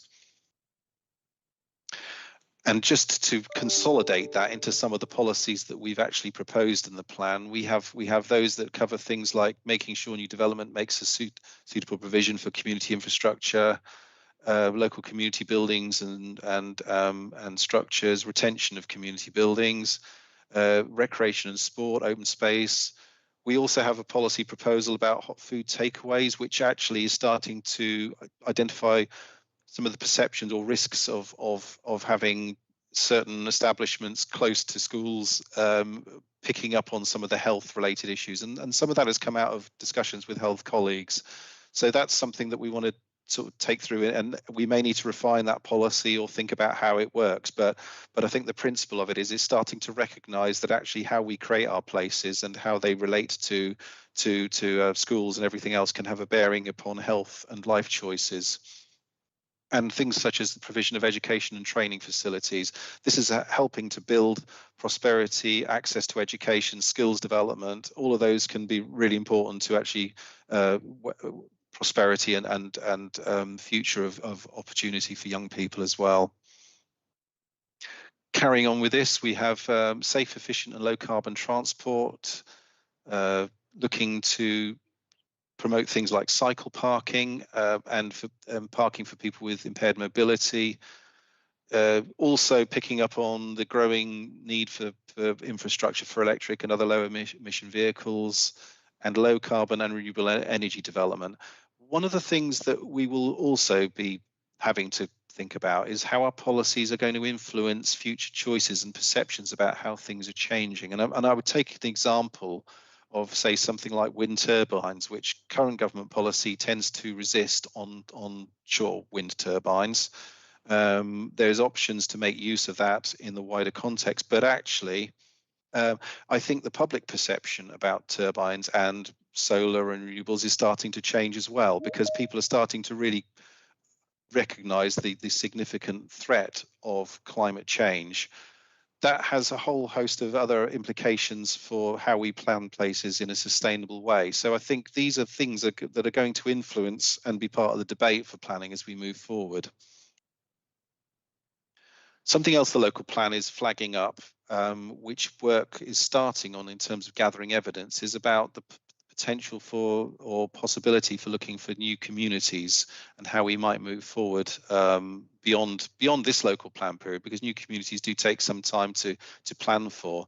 Now, the concept of this is really to look at, can we actually do something more constructive about creating places where you can secure all the supporting infrastructure in one place and bring forward sustainable communities for the future, because that's something that Dorset possibly may benefit from, rather than having to deal with a more piecemeal approach and fragmented approach to development taking place across a myriad of settlements.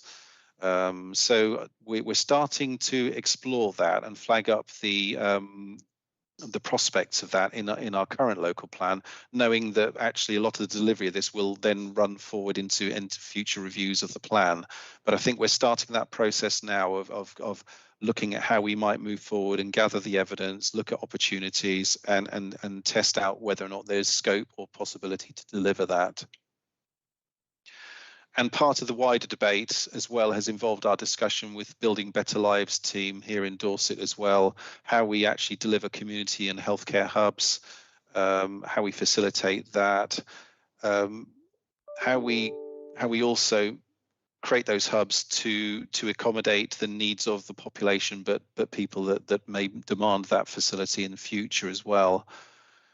Now, I had mentioned the issue about the need for nursing home provision, and there are some issues around nursing homes and whether or not that's the right model, and actually independent living is a critical part of that. But I think the evidence still points to the fact that I think for Dorset we're still going to need a balance between all of these different things. It won't be one solution fits all, because our housing market assessment still shows a need for that kind of provision. But I think ultimately that last bullet point is an important one, is how do we actually ensure we have resilient communities, and getting the right model of housing provision and the mix of housing that we need for all stages of life. The consultation that we carried out, we've prompted some response from health bodies and those with health related responsibilities. And I think there's been some very positive feedback, particularly on things such as the importance of strong and healthy communities, the open space, the greener travel, the air quality, and I think this picks up on that wider integration of issues that all have a bearing and contribute positively to health if you plan them right. There's a recognition as well that less energy efficient housing has issues as far as things like respiratory disease, and obviously there's a cost thing there as well in terms of fuel poverty. So there are real issues there that actually improving these standards can make a real difference. That we also know about the workforce in the care system has real challenges in terms of access to affordable housing and key worker housing. So whilst the local plan can't actually do a lot about the actual care system as such, I think there are things that the plan can do to actually help promote that access to things like the better standards of housing and affordable housing, and that housing being in the right location. And the issues such as I think the responses we've had have been supportive of the proposal to build specialist purpose-built accommodation, but also recognising that the resilience of adaptable housing is something that could do a lot to improve life choices. And I think there is something as well. I mean, it was interesting that quite a lot of responses did focus on housing. Actually, that just shows how important housing is generally to a healthy society.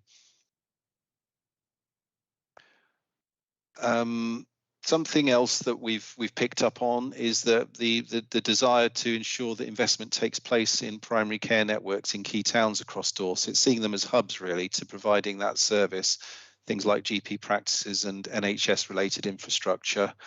So there is potentially further discussions to be had about things like the community infrastructure levy, as well as direct provision of opportunity through land and larger development sites to accommodate those needs. We also need to consider how an ageing population and health and well-being inequalities can be addressed, and how we can create sort of the vibrant, strong and healthy communities to make it an attractive and sustainable place. And the plan needs to make adequate provision for community facilities, and that includes those who require assistance with healthcare. There is also a desire, I think, from healthcare providers to have some flexibility around their assets, such as hospitals and uses of land, so that they can adapt to what is best suited to whatever the particular demands are. And that probably includes a desire to actually realise the financial opportunity that selling off certain assets might have if they're obsolete, but putting them to other uses that then can then be recycled effectively and put into care facilities. So that's something that's been flagged up to us through the consultation. So moving forward, I think we want to carry out a further audit of our policies in consultation with health colleagues, just to check, are we actually addressing everything that needs to be addressed? What has the consultation thrown up about anything that we need to address as far as the policies is concerned, and also taking further soundings on the feasibility and viability of accessible and adaptable homes in terms of standards that we might put in the local plan. The other thing on the climate change agenda is also the viability implications of future home standards. Which I mean, future home standards would deliver, and something that the government is exploring, which would deliver up to 75% more energy efficient homes in the new homes that we build, which was just quite substantial. So that is something that we obviously want to be, we're very interested in making sure we can do what we can with that.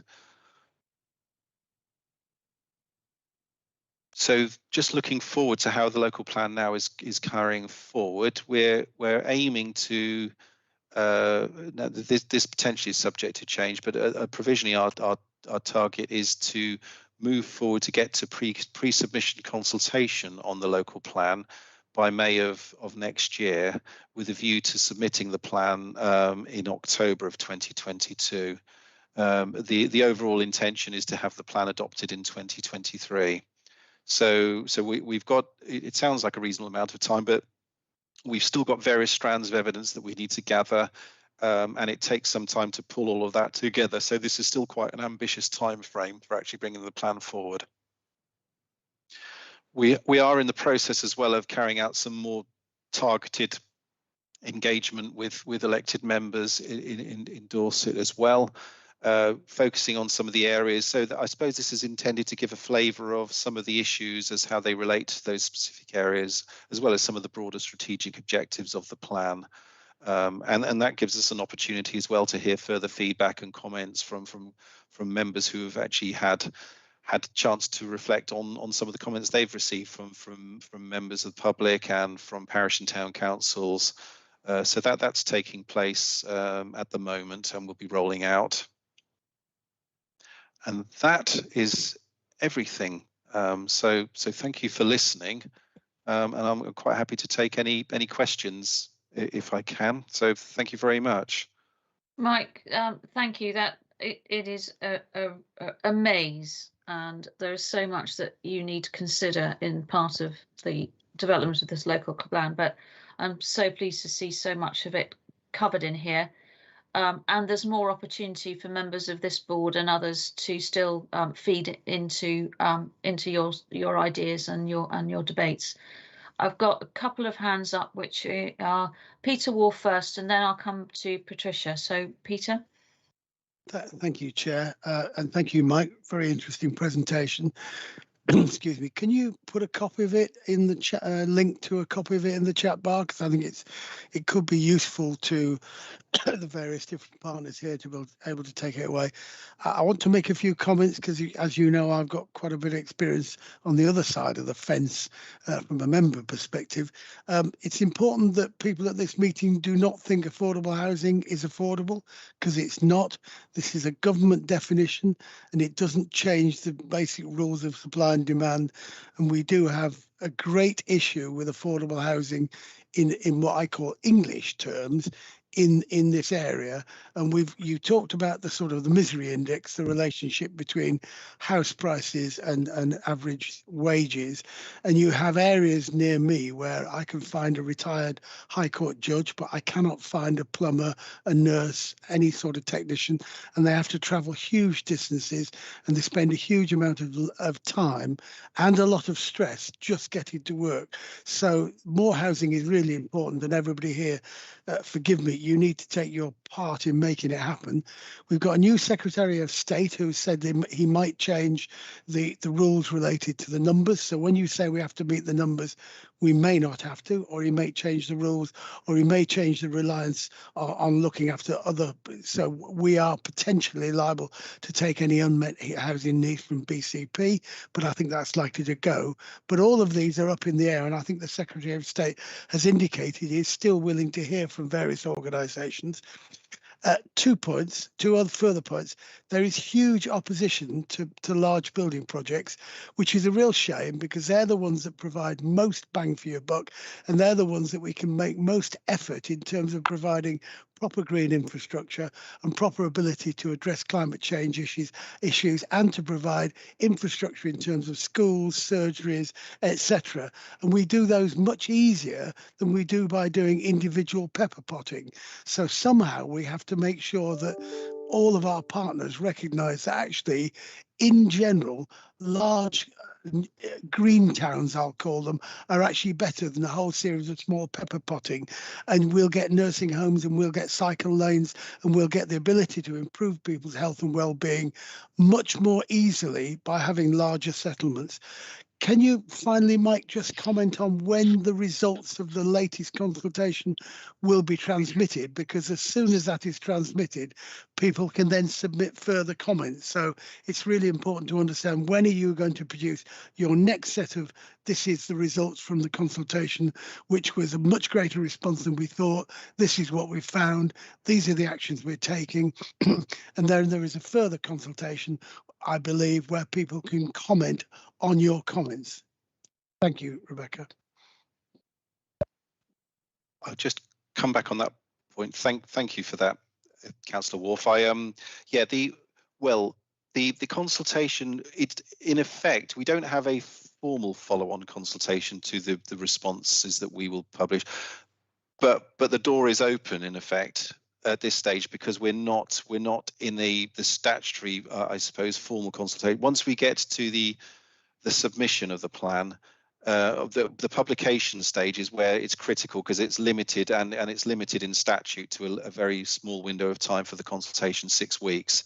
But basically, we're not closing the door to consultation, so we will still be having ongoing conversations with people. But the actual publication of our findings of the responses is due imminently. We're just finalising the last few bits of that, so that should be out very soon.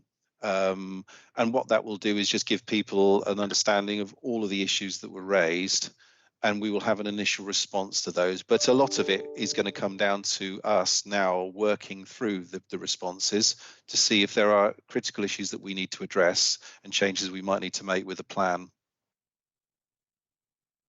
Thanks, Mike, and thanks, Peter. Patricia?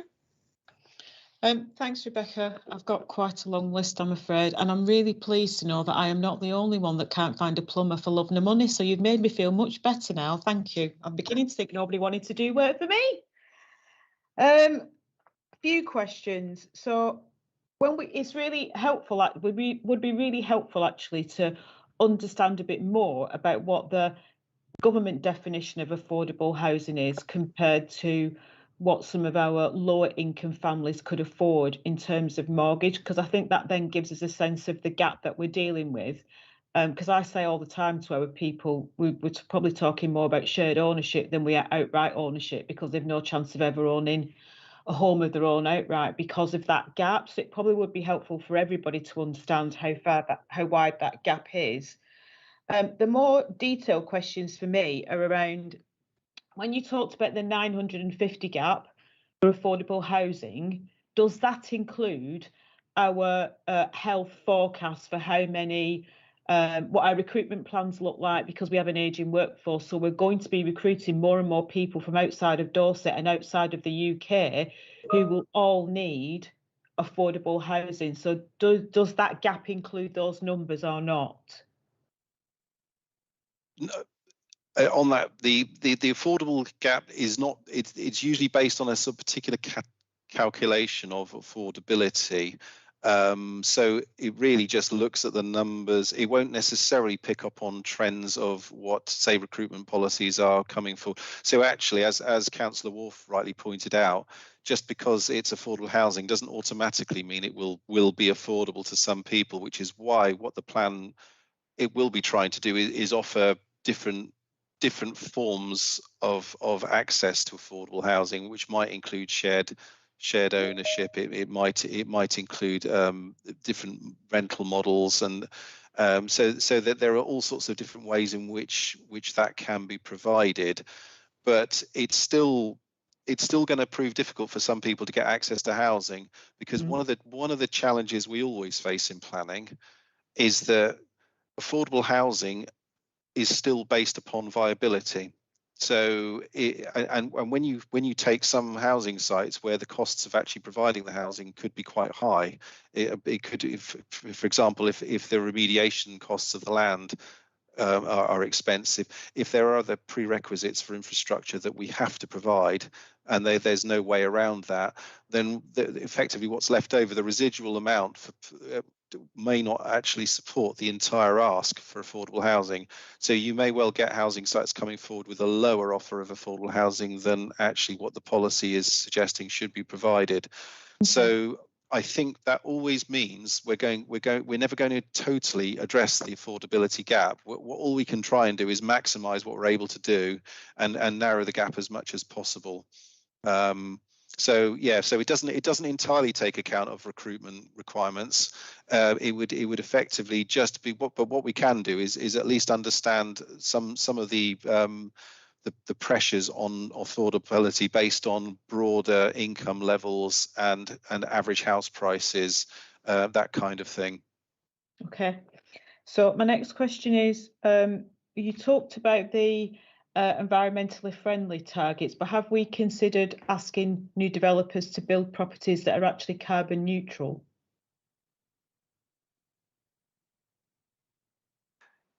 At the moment, actually there isn't. We don't have currently any planning policies that require that. If you are going to put in new policies, then generally speaking, you have to still show it's viable and deliverable. Because the government tends to steer things towards building control as a mechanism for setting building standards. So there's always this slightly uncomfortable gap, I suppose, between what is a technical requirement under building regulations and what planning authorities can legitimately ask for and materially expect developers to provide. So if you're going for completely carbon neutral housing, that is that originally the government had years ago had thought of having a scheme to get to that point, where you would actually have completely carbon neutral. That was shelved, I think, because of the costs of it and the deliverability.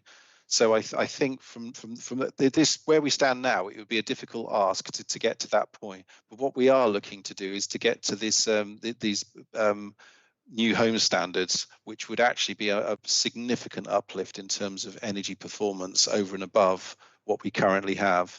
So well and above of what current building regulation standards are. But ideally, yes, we would want to get to that point where we're almost getting to carbon neutral development. So you've actually got homes that are passive house almost design. They're not actually involved any net generation of energy. But I don't think at the moment the planning system has the tools to insist on that. We can try and influence that through some development, but I think in the meantime, what we can do is work towards the new home standards, which would still be a 75% performance improvement over existing dwellings.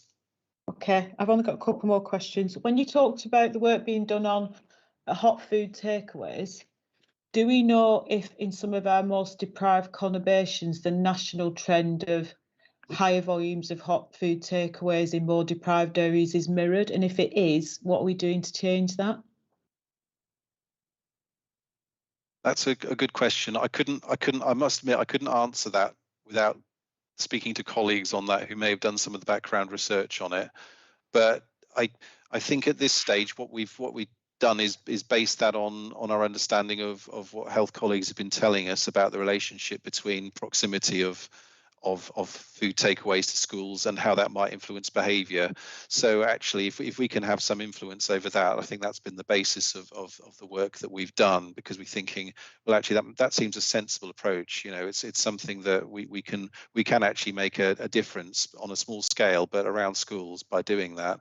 But I think that's more pronounced in, as you say, in some of the conurbations and larger urban areas. That's possibly been better researched than the evidence we have before us, but it is something that we've been looking into. But I wouldn't want to comment out of hand without speaking to the people who did the background research on that. So if you need more information on that, I'm quite happy to sort of help out and look into it. Just if you think where Weymouth is on the national deprivation scale, it's inundated with hot food takeaways, and none of them are healthy. No, exactly. So I just give you that to take away. Really pleased to hear you talk about resilient communities, because it is more than just asset bases. As we know, there's a whole lot of criteria that gets applied to that.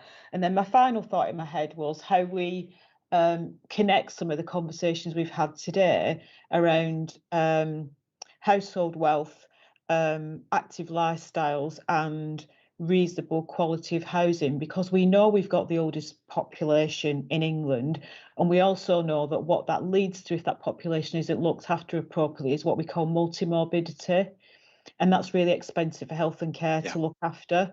So how do we join up all these bits? So what we're doing is all working together across health and local government to make sure that community stays healthy and independent as they can for as long as they can, because that staves off multimorbidity, which is incredibly expensive. Yeah, thank you for that. Thank you. And I sort of mentioned that we were doing an audit of our policies, and I'm going to be carrying on that conversation with colleagues across health and care, so that we can look for those opportunities as best we can. Thank you. Brilliant. Brilliant. Thanks, Mike, and thanks, Patricia. Quite a few points to pick up, and I was really pleased to see in there, Mike, that there was going to be ongoing conversation with members of this board outside of the meeting, particularly on those matters which are about healthy households. So, Mike, thanks for that commitment. That's really good. I'm sure there's a day's worth plus conversation, but we do need to move on. But Mike, thank you, and it did link up with what Rupert and Charlie were saying, so that's great. But we might ask for a little bit more when you've got some firmed up policies to come back, and we can have a look and understand where it's going. But thanks for your time. Thank you. So the next one I'm going to move on to now is to Joe Wilson, and we are running late, and I know, Joe, we vet into your time, but please a quick update on the collaboration across the health and education systems with partners. That would be really useful. Thank you, Joe. Thank you, Chair. I've got a few slides to share, if I may. So bear with me a second. So yes, the item on the agenda is around the collaboration between health and education and the partnership work, and really pleased to have an opportunity to share some examples and showcase some of the work of a particular partnership called the Head Teacher Alliance around PE and physical activity. I'm going to talk a little bit about that collaboration and give you some examples of work that we've either supported or looked to take forward directly as a partnership. And that includes some of the holiday activity work over the summer, transition work, and a couple of projects around physical activity. So it really lends itself to the themes that we've heard already. And then the ask really to the board is around how we can ensure some of these pieces of work that we're piloting and we're trialling in our local area can be sustained through our different strategies and partnerships broader than the represented at the board today.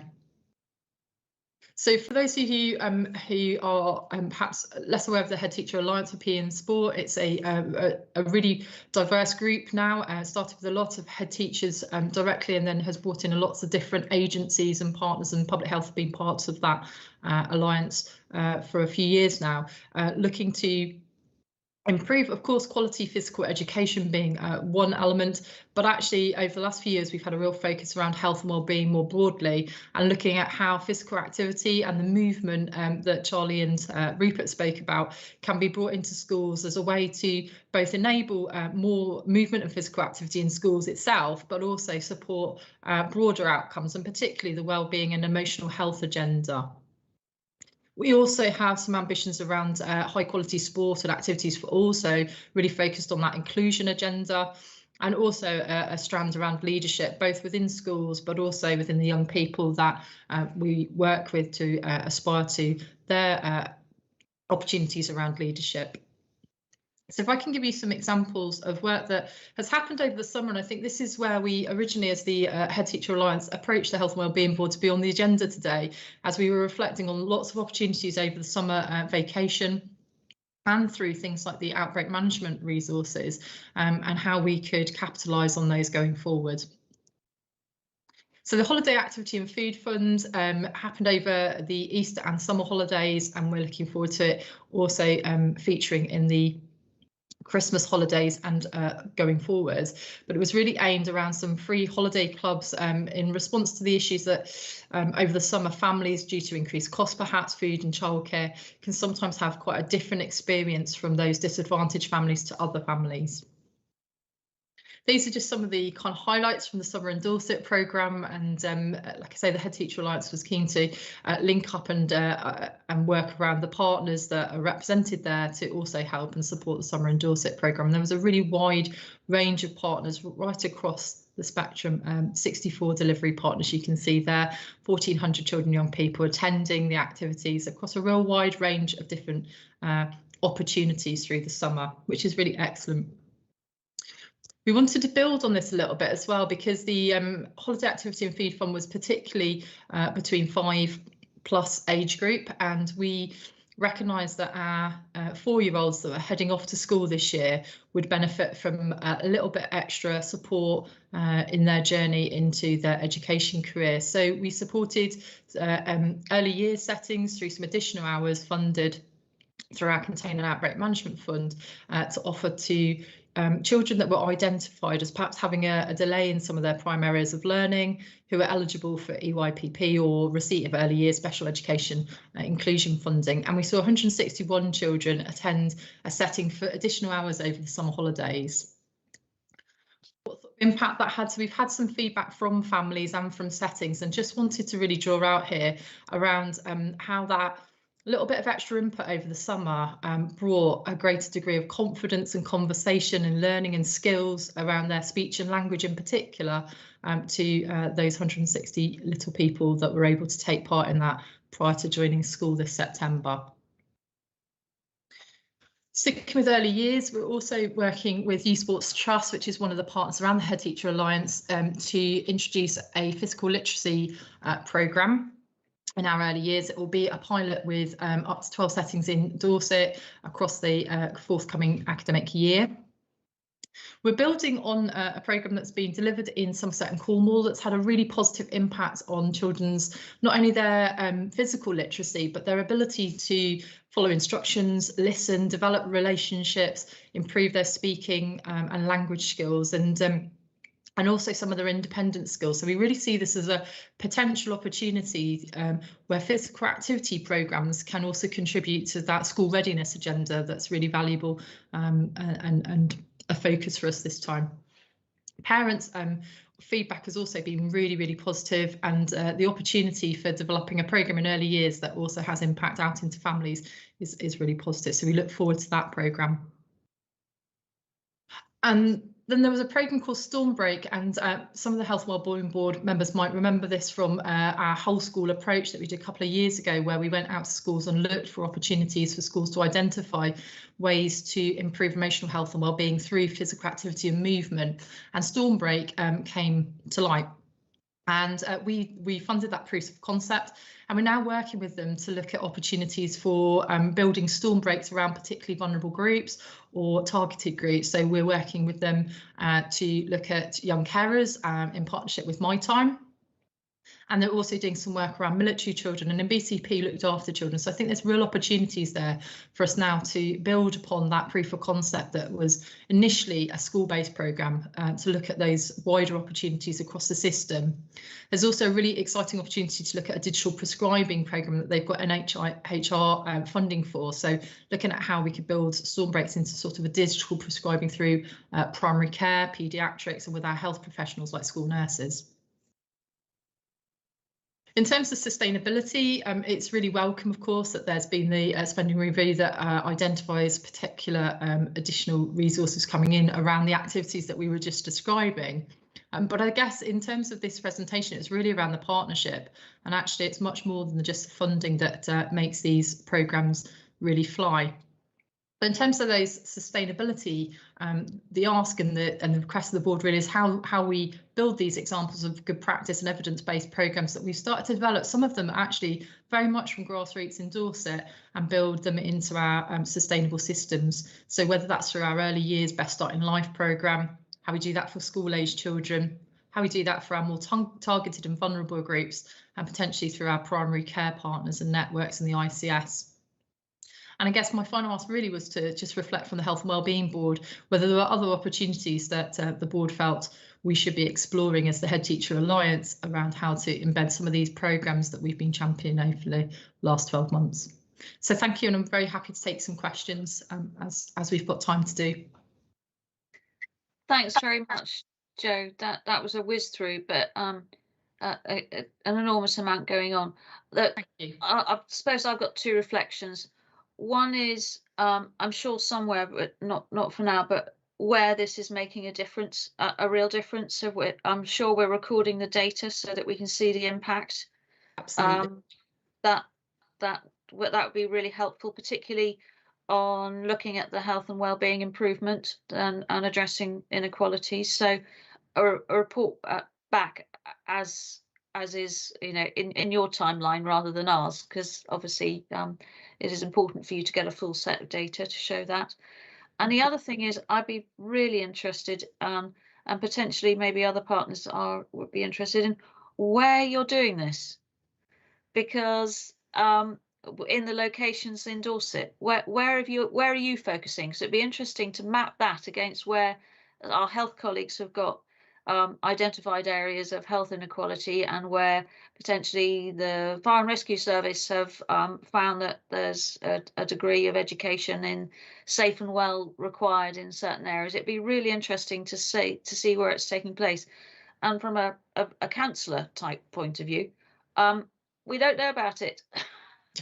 and it might be a really good to add it in. I don't know, Teresa, maybe it's in your newsletter, which are really comprehensive, but maybe something needs to stand out, just so that we can actually tell people in areas that this is taking place, and shift it out into the voluntary sector and community sector, and link up with Simon. Couple of hands, because we haven't got much time, but I do see a hand and I can't see who it is at the moment. It's me, Chair. I was just going to respond to your question. No worries. Yeah, absolutely. So we promoted the holiday in summer in Dorset programme really heavily to targeting the very young people that we thought would benefit from it. In terms of the criteria for that fund is heavily specified by central government, as you'd understand, in terms of preschool meals, etc. And so certainly in summer in Dorset year one, which was actually before the national arrangements, we were writing out as to individuals and did similar in the next stage.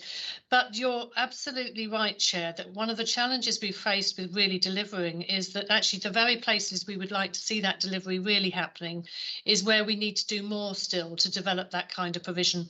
So we had great offers from across the partnership, as Joe outlines, in all sorts of areas, but not as much in the very areas where we'd want it to happen. So the team are working really heavily on getting more of that delivered in those right spaces, but it is a challenge for us, and we do need to make sure that we keep that focus on getting those providers, not just for our most disadvantaged areas, but also for our young people with most complexity. So I was given a challenge by a couple of parents after Summer in Dorset 1 to really have more choice for the most complex young people, and we got a bit better behind Summer in Dorset 2, but for young people with really complex behavioural needs or accessibility needs, it's still a challenge for us to get those sorts of things going. So yeah, challenge accepted, and it's very much on our agenda. Well, I hope also the ask is, Joe, you get some feedback from members today, and it's great that actually Dave Sidgwick's here, because he might not have heard this, and it's really important that it reaches out to everybody who can influence and help identify places to go. Got a hand up, which was Simon. Yeah, thank you. And first, brilliant to hear, and some great messages within that, and thank you. So I'm representing the voluntary sector. It'd be good, as was mentioned a minute ago, to have a conversation outside of this with yourself around it.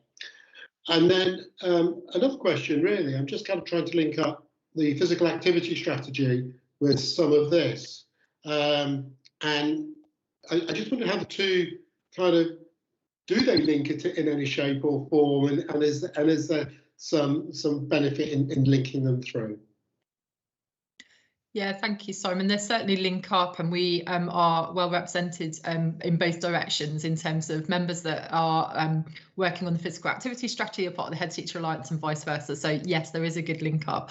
I think sometimes pieces of work at different paces, and so it's a real challenge, as we've just touched on, to keep everybody up to date with the next piece of work or pieces of work that are happening. So it's really great that we've got this opportunity here to share some of that with you today. But and absolutely welcome the opportunity to talk to you a bit more about the voluntary sector, because I think one of the things for me is that we have got these pieces of work that we've developed locally or piloted locally or started to fund locally. What I'd like to see is how we embed those, so we don't kind of keep lots and lots of different projects. We kind of invest in those ones that work, and we look at the opportunities how to spread them across the system so that young people get those offers in different places, perhaps slightly bespoke if you're in a primary care setting to a school, but actually those kind of programmes start to feel really kind of Dorset programs, and that we've signed up to them. Brilliant. Thank you. One more, Dave Sidgwick. Chair, thank you for giving the opportunity. I just wanted to say that I was really interested with what you had to say there, Joanne. I'm really enthused by the fact that you are going earlier from the point of view of the age of the children that you're dealing with. Something I'm very keen on is a programme that I talk about, which is about fixing the future. And I am pretty certain that the areas that you're dealing with are the areas which everybody's interested in. So I just wanted to say that, and thank you. And I wouldn't mind a copy, actually, if that's all right. Yeah, thank you for your comments, David. Appreciate them. Brilliant. Okay. Sitting patiently now for the next item is Sally. Sorry, we are running late, Sally. So sorry to keep you waiting. Hello, Chair. It's been interesting to earwig everything else that's been going on in the meeting. Anyway, thanks for having me. I'm going to attempt to share my presentation as well. Just to introduce myself in terms of why I'm here rather than Kirsty Hillier, who wasn't able to attend in the end today. I am I'm Sally Northeast. I'm Deputy Director for Communications Engagement, participation at Dorset Healthcare, and I'm also the exec lead for the communications and engagement work stream within the ICS transformation programme. So this is really to report into you on what we've been up to and what's coming up. Let me see, you hopefully will tell me if you can see this okay. In small version, not in presentation. Yep, I'm just going for that. Hopefully you can see that. Thank you. Yes, okay. So I'm reporting in from our C1 work stream, which is engagement and communications, around how we're developing the work stream to work in partnership with people and communities. So we've had quite prescriptive national guidance, as you would imagine, from NHS England about how what we need to deliver, and indeed how we need to deliver it. So our integrated care boards are expected to develop a system-wide strategy for how we will engage with people and communities. That needs to be in place by April next year, and it needs to use the 10 principles that I'll show you in just a moment as a starting point. ICB constitutions are expected to include principles and arrangements around how we'll work with people and communities, how we should work with partners across the ICS to develop those arrangements, and also specifically things like place-based partnerships, where this will be particularly important to make sure that there is representation from local people and communities in all levels and decision-making forums, and in how we set our priorities. So we are expected to gather intelligence about the experience and the aspirations of people who use the services, and have really clear approaches to inform how we develop things and how we move things forward and govern what we do. So the 10 principles, as I mentioned just now, are these. I won't go through these because you'll get the slide deck in a bit. And actually, our approach has always aligned with this anyway. We were already working broadly in this way, so it was really helpful to see that the way we were working was backed up by this national guidance. So we collectively agree across all of our partners in the ICS that this is really important to achieve the best outcomes, that we work absolutely hand in hand and co-design and indeed sometimes co-deliver with communities. So we're working in line with that national guidance, and it builds on extensive work that we've already been doing with people and communities.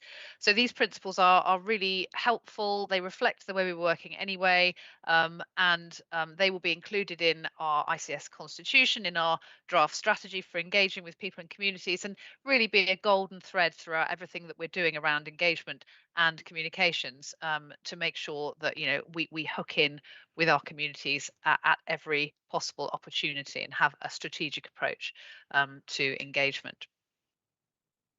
So our deliverables are these. We need to co-design an ICS strategy for working partnership. We need to ensure that our ICPs and our place-based partnerships have representations, as I say, from local people and communities at all levels, and that's something that we're working really hard to do, from the very highest level right the way through all the operational work that we do. We are co-designing a formal agreement for the way we work with the voluntary and community sector, and I'll speak a little bit more about that in a moment. At system level and throughout. We will be referencing those public involvement and engagement principles within the ICS constitution and policy, and we will make sure that strategy is informed by all the work we're doing with communities and voluntary community sector colleagues. We'll also be considering the recommendations for partnership working from Healthwatch, and agree actions jointly with them. And our ICS transformation and communications engagement strategy will be pulled together fairly soon with a 3 months to launch plan as part of that.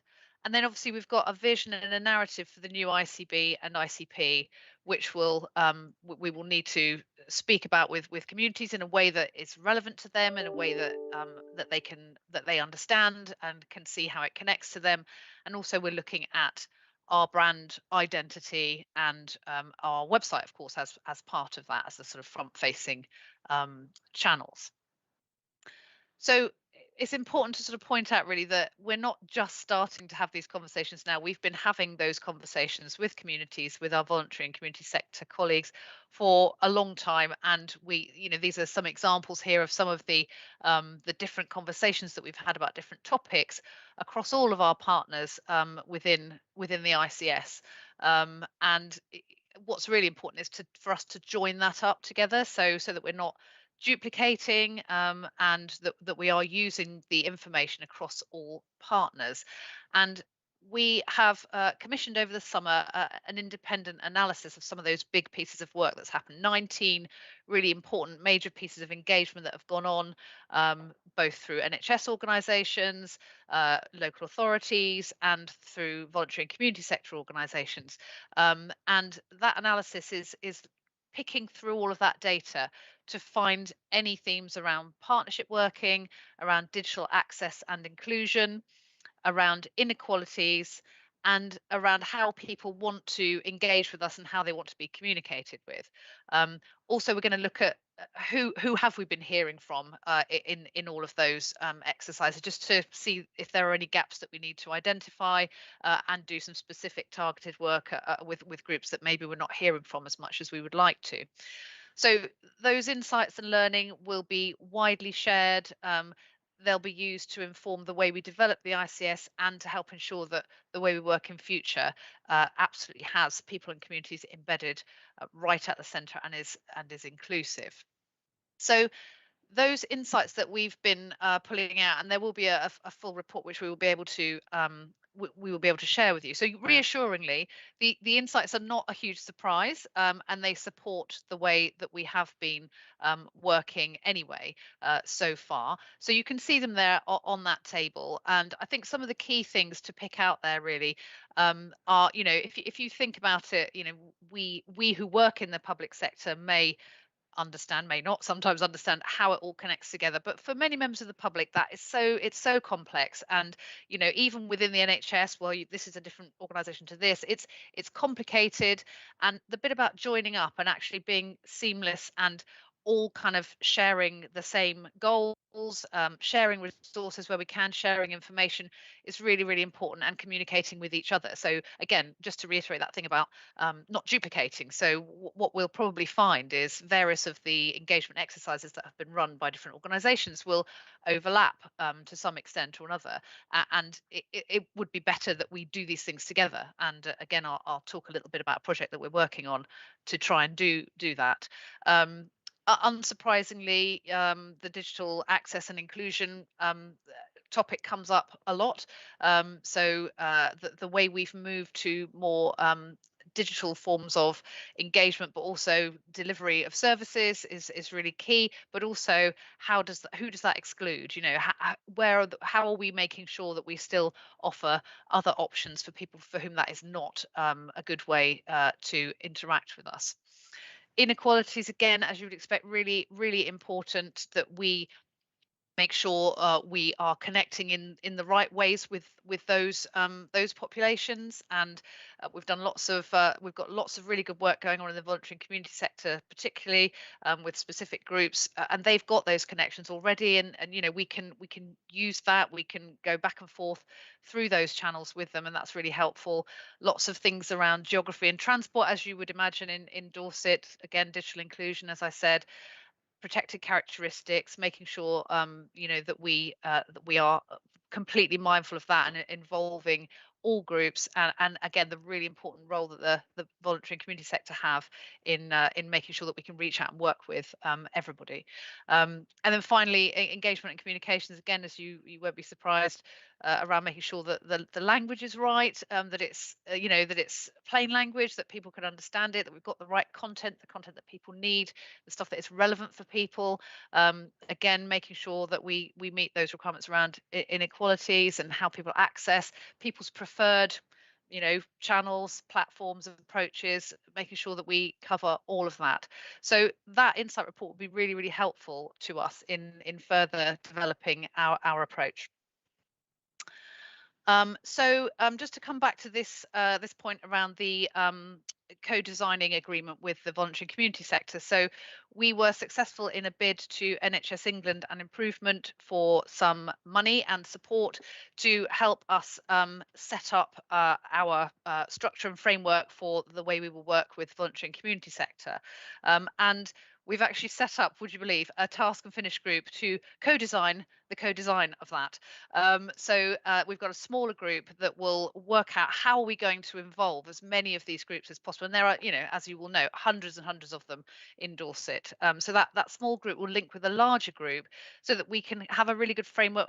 Depending on what we call it, it might be an alliance, it might be a framework. We just need to work with them. And what's actually happening is that voluntary and community sector colleagues are now leading that. So having worked together to get that expression of interest in and to win that money, they are now leading that process, which is absolutely the way it needs to be.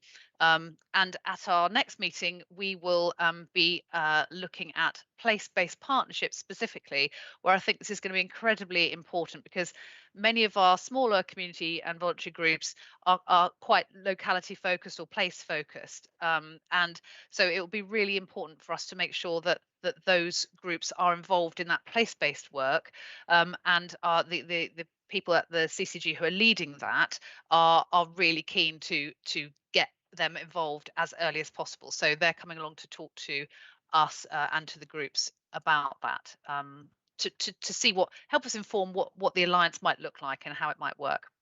So that's a really positive piece of work that's coming up and is happening now. And then there are expressions of interest coming out of our ears at the moment from NHS England and Improvement. So we were also invited to put in an expression of interest to form an ICS citizens panel or similar. So we quickly pulled that together at breakneck speed, again, working very closely with local authority, NHS, voluntary community sector, all contributed. We had a small task and finish group to do that. It's a really great opportunity. Now, it may not look like a traditional citizens panel as you may know it. I think that the way people run these panels is quite different. Councils have run them for some time. I recall when I was at the county council we had a citizens panel then. It's not quite working in that way now. It's slightly different in BCP area, for example. So, and the way others like the NHS organisations work is slightly different. So we will hopefully, fingers crossed, get some funding for that. But even if we don't, I think we will look to pursue this as an opportunity, because what it means is we can reduce duplication, so we can try and join up those engagement exercises that we're doing. We can increase our reach together. We can build on some of that work we've done with our trusted voices and our community health ambassadors, and we can have a real focus on inequalities and completely embrace those into the way we run the panel or whatever that looks like. So we've developed that, and finally we're linking in with the ICS Innovation Hub. So it just by a matter of chance, the lead for that at the CCG happened to come along to one of our engagement leads meetings and mentioned it, and we said, oh, would you be interested? And she is very interested in making sure that a citizens panel or similar could input into the Innovation Hub so that we can help develop ideas for the way we're going to move things forward. So that, I think, yes, is the end of my slideshow. I'm going to unshare now so that I can see you all. So that's where we are. It's a bit of a breakneck speed rush through that. But if anybody's got any questions or comments, or please do throw them my way. I'll do my best. Thanks, Sally. And we're way over. So if there are conversations that need to happen afterwards, I'm sure you'll be available. I'm not surprised that Simon wants to say something. I hope he knows about this, being the representative for the voluntary sector. I'll take Simon and Patricia, and then we'll be moving on. Thank you. Thank you, Chair. I'll be really quick because of time. Absolutely do know about this. Working with the VSCE sector, it's diverse, it's large, it's hard to communicate with. I know you've involved organisations like Dorset Community Action, like Mental Health Alliance, like DREC, and you've gone through those, you've referred to those. And I just want to say thank you. The process has been very inclusive. We've always felt our input has been valued and trusted, and it's worked really well. So a big thank you. Thank you so much, Simon. That's really positive to hear. Thank you. Patricia. Thank you for that, Sally. And I agree, the process has been really clear. But I also think that we need to be honest about where we are, in that co-design is happening in pockets of our system, but it's not embedded as a way of working. And I don't want anybody to go away from this meeting thinking that it is, because it isn't. And if we're really going to deliver on the new direction of the ICS and live up to our responsibilities around health inequalities and social and economic rebuilding, then we do need to start to embed it as the golden thread that dictates the way that we not just develop service offers, but we deliver them. And when I think about the Poverty Truth Commission and the way that operates, that's the golden standard for me around where we need to get to. And we're quite far away from that now. So I think we've made a really good start and we've got some great foundations, but we've got a lot of work to do to make this business as usual right across the ICS. I absolutely agree, and I think sometimes it feels like an uphill battle, and that we're waving the flag saying, well, can you involve some people, please? You know, and I think some people are really good at that, and it's really embedded in the way they do things. And as you say, others, it hasn't necessarily occurred to them. So I think if we've got the right platforms in place, we've got the access, and we've got the, I suppose, the methodologies that we can support people with, then we can actually much more firmly embed that across the ICS. But yes, well, it's there's work to do. I think it's more than that. It's not about involving people. It's about giving them a voice where they are heard, and that's a different principle. And particularly in the NHS, we've taken a very paternalistic view to developing services ever since it was developed. So I think we need to be clear that we all mean the same thing by co-design and co-delivery, and that we've got our people trained in how to do it. Because if I think about when Alder Hay was built as an example, the children were given the right of veto on the building plans because the hospital was for them.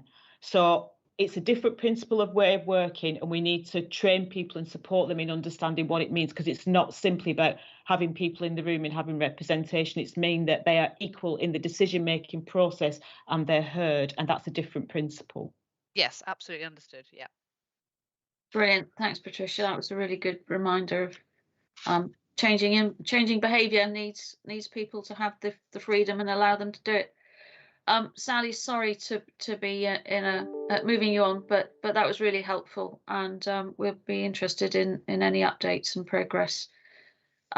So right, I'll now move on to Lindsay and Caroline, who are going to give us. We heard from them about 4 months, maybe it was longer, maybe it was 6 months ago, on the Safer School Review. It'd be fascinating to see what's happened as a result of that. So lovely. Caroline and Lindsay. Thank you. Lindsay's not with us. She's got an operational matter that she's dealing with. So now it's quite a short presentation, but there's lots to tell you. So hopefully you might gain some time. Can you see my screen okay? Yep, not in presentation form yet, but I'm sure it will be. Okay, let me know when you can see it.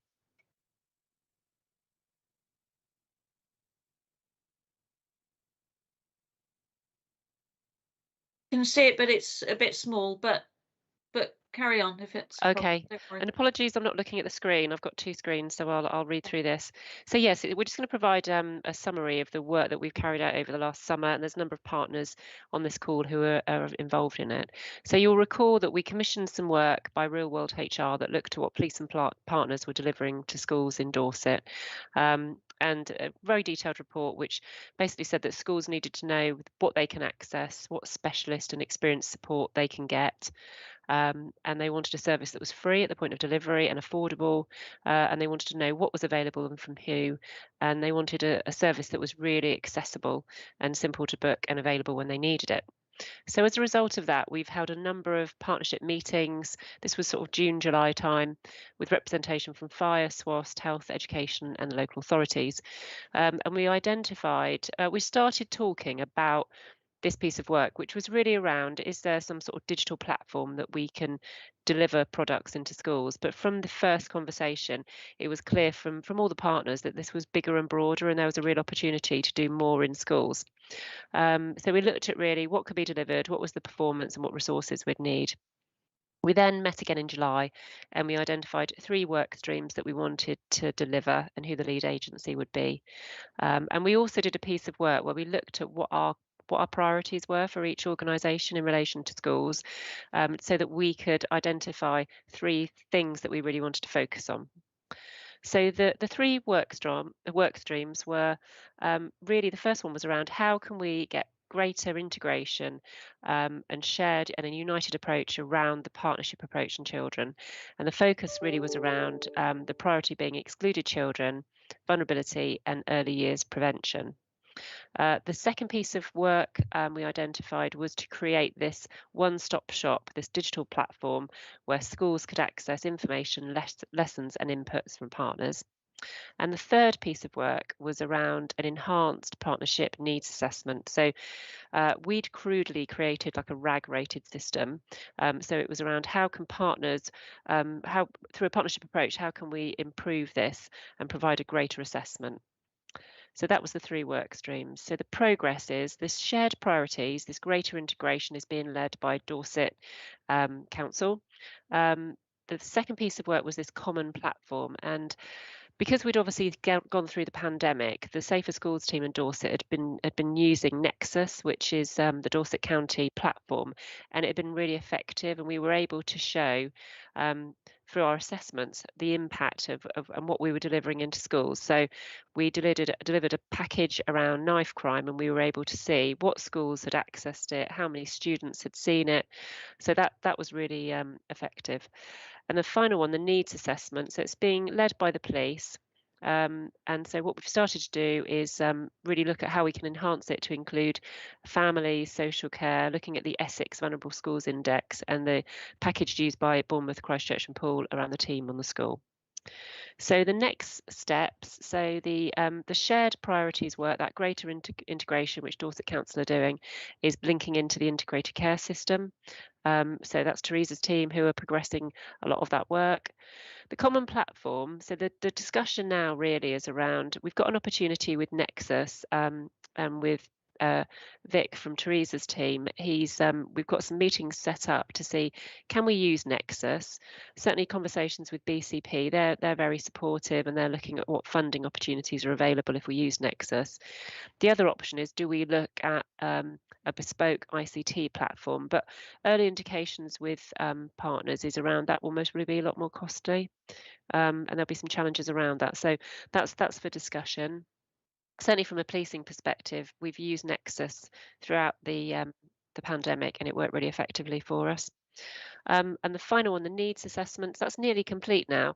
So that will be a new assessment product that's available for all partners, which provides a rating of schools so that we can target what activity we need to do in each school. So that should be completed at the end of this year, and then we'll refresh it every year.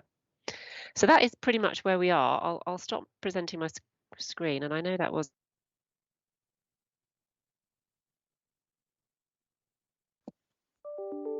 Oh, I think she's gone.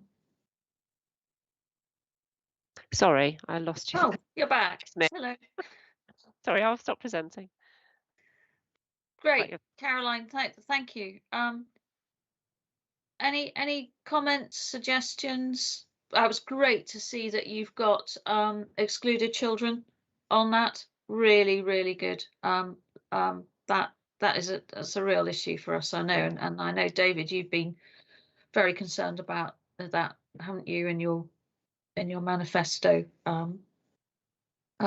So is there anything anyone would like to comment on, or do we look? No, it might be offline, Caroline. There might be people who want to get back to you offline. Okay, and apologies for keeping you, but I hope you learnt some other things whilst you were waiting. No, absolutely. It's been really interesting. Oh, there is somebody with a hand up. Let me have a look who that might be. No, it's gone. No, it's gone. Chair, it's Mark House. Oh, hi, Mark. Hi, and thank you. I'd just really like to support and endorse the work that that Caroline and the team have been doing. We've been embedded in this as well through the meetings, and Caroline and I have met separately as well, and looking for innovative ways that actually we can bring services together so that it's more effective at the point of delivery. And I think really having this the rating of schools so that we can effectively target and actually put the right services into the right schools is so important. So this has my full support. Thank you, and I'm very pleased to hear that, and I bet that's really helping the Children's Services Directorate as well, with team around the school. Brilliant, thank you. Right, there was another RTS coming up. That might have been, no, I think David no. Taylor. Okay, but so you've got to be really quick, David. Yeah, just to say thank you at last, and I agree with you totally, involving people with special needs as well, especially being on Foster Selection Committee and Adult and Children's Services. I think it is incredibly important that we involve everybody so that we chase the common goal. Thank you very much. Brilliant, and thanks for joining us today, David. Thank you very much. Right, thank you all. We're now going to move on to the very patient Sian Walker-McAllister, who is going to give us the presentation on the Adult Safeguarding Board. Sian, I do apologise for keeping you. It's been a full one today, and just so you know, I know you can do a really lengthy one because I saw it at the Health and People. But anyway, really looking forward to getting your headline asks and report to us today. Thank you. Thank you very much. Business Manager Karen May is going to put the report up, but before she does, can I just clarify for everyone, it's a retrospective look. This annual report covers the period up to the end of March 2021, during which there was a different independent chair, Barry Crook, and I've taken over from him at the end of April, so I'm presenting somebody else's annual report. So if we could go to the first slide, please, Karen. Can you just bear with me a second while I share? Okay, thank you. If we can go to the slideshow, brilliant. So the first slide, just really, if we can go to the next one, please. Thank you. The first slide just really talks about the statutory partners and the other partners. So 3 statutory partners, the Council, the NHS Clinical Commissioning Group, soon to be ICS, and the Dorset Police. So, and we work with a whole number of other statutory partners, including health and social care providers, and importantly, Healthwatch and the voluntary and community sector within Dorset. And I really just wanted to pick up on one thing before I go into my presentation, and that is from one of the earlier ones around citizen engagement, because that's certainly something that we hope to be progressing with some gusto this year. So the next slide, please, Karen. And I'm assuming everyone will have had a chance to have a look at the full report, which was sent out in advance. So this presentation can be circulated with I know afterwards. So the board has 3 statutory duties, 3 key duties. And the middle one, publishing an annual report, there's also a requirement for me to present it to the Health and Wellbeing Board. So even though it's nearly 6 months now since the year in question ended, it's actually it's been developed in the period since the end of that year, and we're appropriately presenting it to you for consideration. The report's also gone to Scrutiny Committee. The next slide, please. Okay, so this slide sets out the strategic plan going from 2018 to 2021, and the different themes that were priorities during that time, which are alluded to within the annual report that you've received. Suffice to say that in September this year, we held a joint board meeting with BCP Safeguarding Adult Board, and we've agreed a new strategic plan for the next 3 years with priorities this year, which I'll go into, some of which are carrying on from the previous years. Next slide, please, Karen. Just mindful of the time, but I will go into the progress in some detail. So partners did support the provider market, and that's the health and social care provider market that exists within Dorset throughout the pandemic. That was really important. And what came out of that work that emanated also from other fora that looked at local resilience and everything else, is that partners in the social care and provider market were treated as equals, as partners in working together to support services to the most vulnerable people in our communities. And I think that's made a huge difference to safeguarding, because people no longer feel as much done to as working alongside. And that's the kind of culture that I want to develop within the Safeguarding Adult Boards, that we work alongside people, we listen, we hear what they say and we act on what they say. And we're certainly going next year to be doing some more work with the provider market as well. The SAB has very importantly continued to work alongside the Community Safety Partnership, and we're not going over again what they've done, but we're making sure that where there is a domestic homicide review or there are domestic abuse incidences, that we're looking for where those people have care and support needs and where they may also be covered under the Care Act, which covers safeguarding, and therefore we're working together with them to make sure that our interventions are more efficient and more effective. Whole family working is really, really important, and that's been embedded into training and working practices. And going forward, I've recently met with James Vaughan, the new chair of the Children and Families Partnership, and we've already agreed to have a shared and joint priority with a shared and joint action plan, which we'll be developing around transitional safeguarding. And that's around children and young people who've been children in need or children with disabilities moving forward into adulthood, and how we work together to do preventative work so that we're not picking up pieces further down the line, which is both detrimental to individuals but also costly to the public purse. The SAB has continued to work on actions arising from a SAR. A SAR is an acronym for a Safeguarding Adult Review. That's like the Children's Rapid Reviews or Child Family Practice Reviews, Serious Case Reviews, and it's usually commissioned when somebody has died. We have a SAR subgroup, and that used to be chaired during the time of this board by the chair of the board. My view is that I'd be marking my own homework if I was continuing to chair that, and I'm handing that over to the police with absolute delight this year to take on the chair and working alongside them so that we can make sure that that work goes forward as effectively as it has been. And steps have been taken to better understand neglect and acts of omission.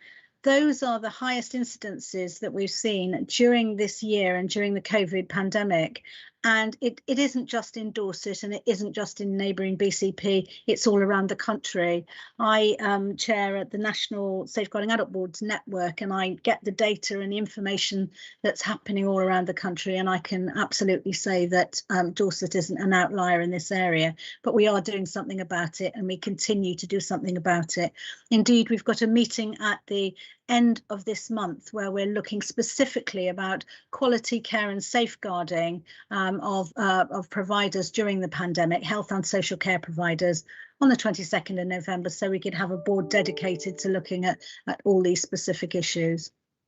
Next slide, please, Karen. So we made lots of progress in 2020-21, and we now have a multi-agency risk management process, and that's really important because people don't necessarily need to be referred to safeguarding if partners follow the process and work together to support each other to manage risk in our communities and to enable people to live safe and safe lives with good well-being.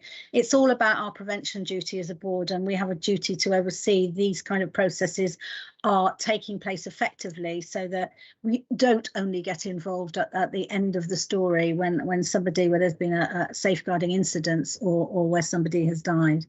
The SAB has focused on homelessness, and it will continue to do so over the next few years, because we know nationally a lot of work needs to be done in relation to homelessness and safeguarding, and we need to look at how we all work together to support and prevent safeguarding incidences with homeless people, most of whom have care and support needs, and many of whom have mental health needs. And the SAB has supported the local authority with submissions for the Local Government Association COVID Insight project, and we're looking at the outcomes of that at our special board meeting in the next week or so, and we will look at the third and final insight report in the new year when the analysis on the data we submitted has done. So the next slide, please. So safeguarding data is really, really important. We're working at the moment to improve the data we have, to join up our data across Dorset and Bournemouth, Christchurch and Poole, and to make sure that we get data that's meaningful to everyone, that we can act upon really easily, and that will inform our strategic priorities for the work going forward. And so just a few issues that are mentioned here, and I'd like to highlight making safeguarding personal, which is a requirement. It's of national importance, it's of individual importance, and it ensures that people have the opportunity to influence for themselves the outcomes they would like to have in any safeguarding investigation. So it's the citizens' voice and citizens' engagement, it's true co-production, and that which has been talked about already in your committee today. So the next slide, please. This is just a snapshot of data. The full data is in the annual report. I won't go into it, but it gives you some of the numbers.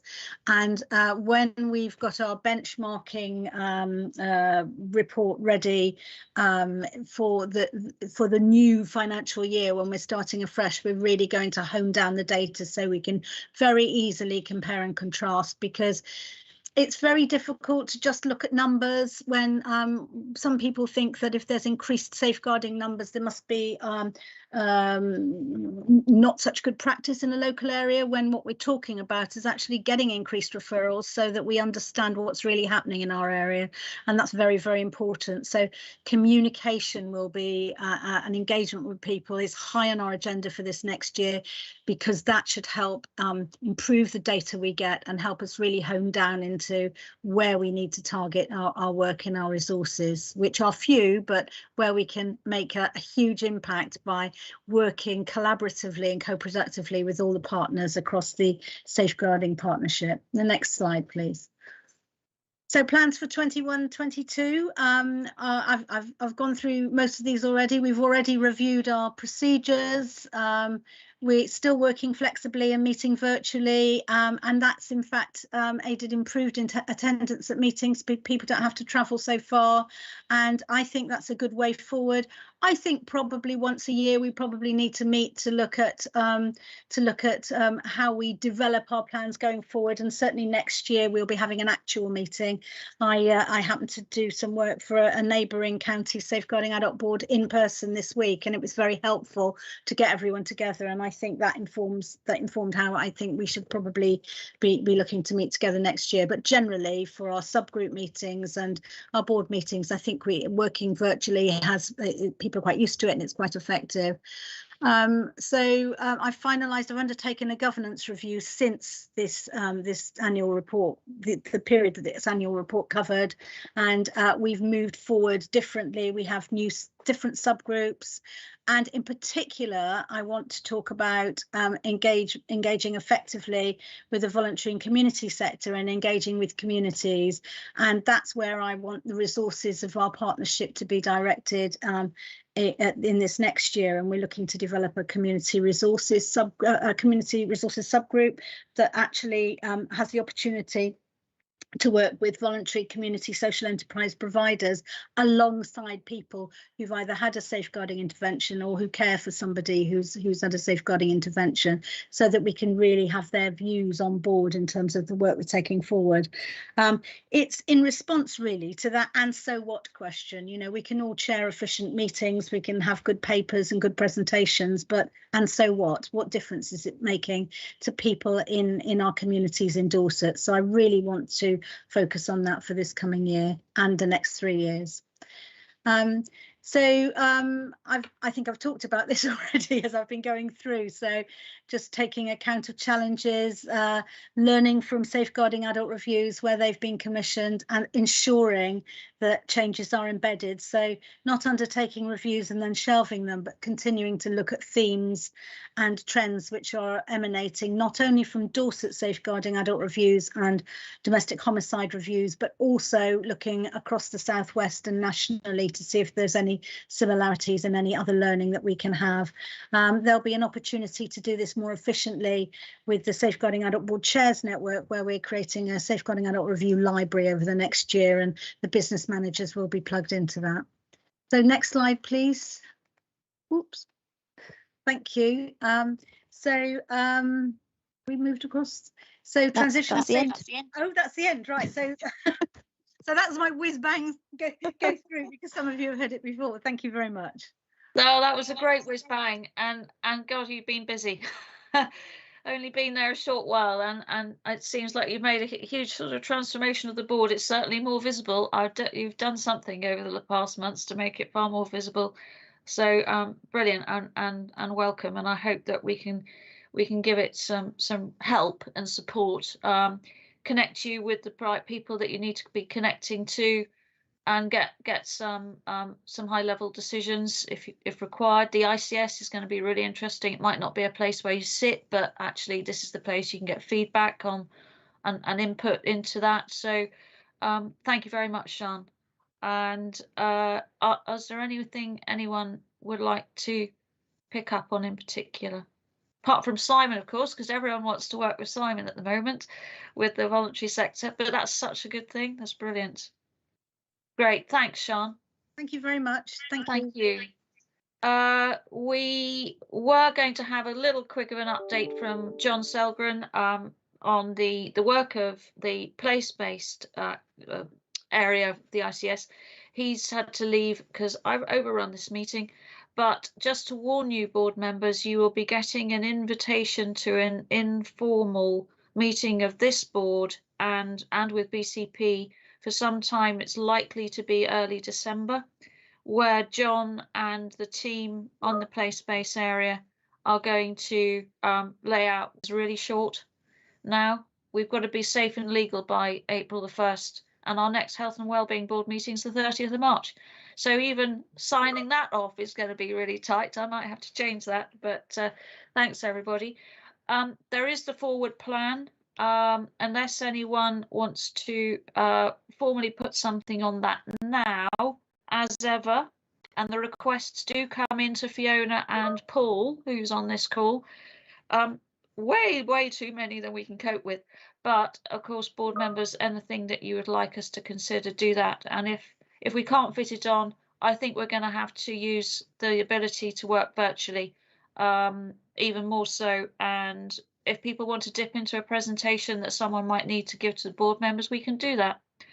And I hope that my request to the Chief Executive and the Monitoring Officer for Dorset Council gets a nod, so that we can continue to meet virtually if we'd like to. I know you can't commit to anything at the moment, Matt, but Rebecca, if only I had that actual power. You do have the power. I'll come back to you as quickly as possible. I think it really helps. We're not just a Dorset Council body, we're a meeting of loads of different people. Okay, great. Good, excellent. Thanks all, and we'll try and keep to time next time. But thank you very much. I hope you found it really helpful. So have a good evening. Thank you, Chair. Thanks all. Bye now. Thank you. Thank you very much, Rebecca. Very interesting. Thank you. Absolutely brilliant. Well Thank done. you. Thank you all. Thanks, Paul, behind the scenes.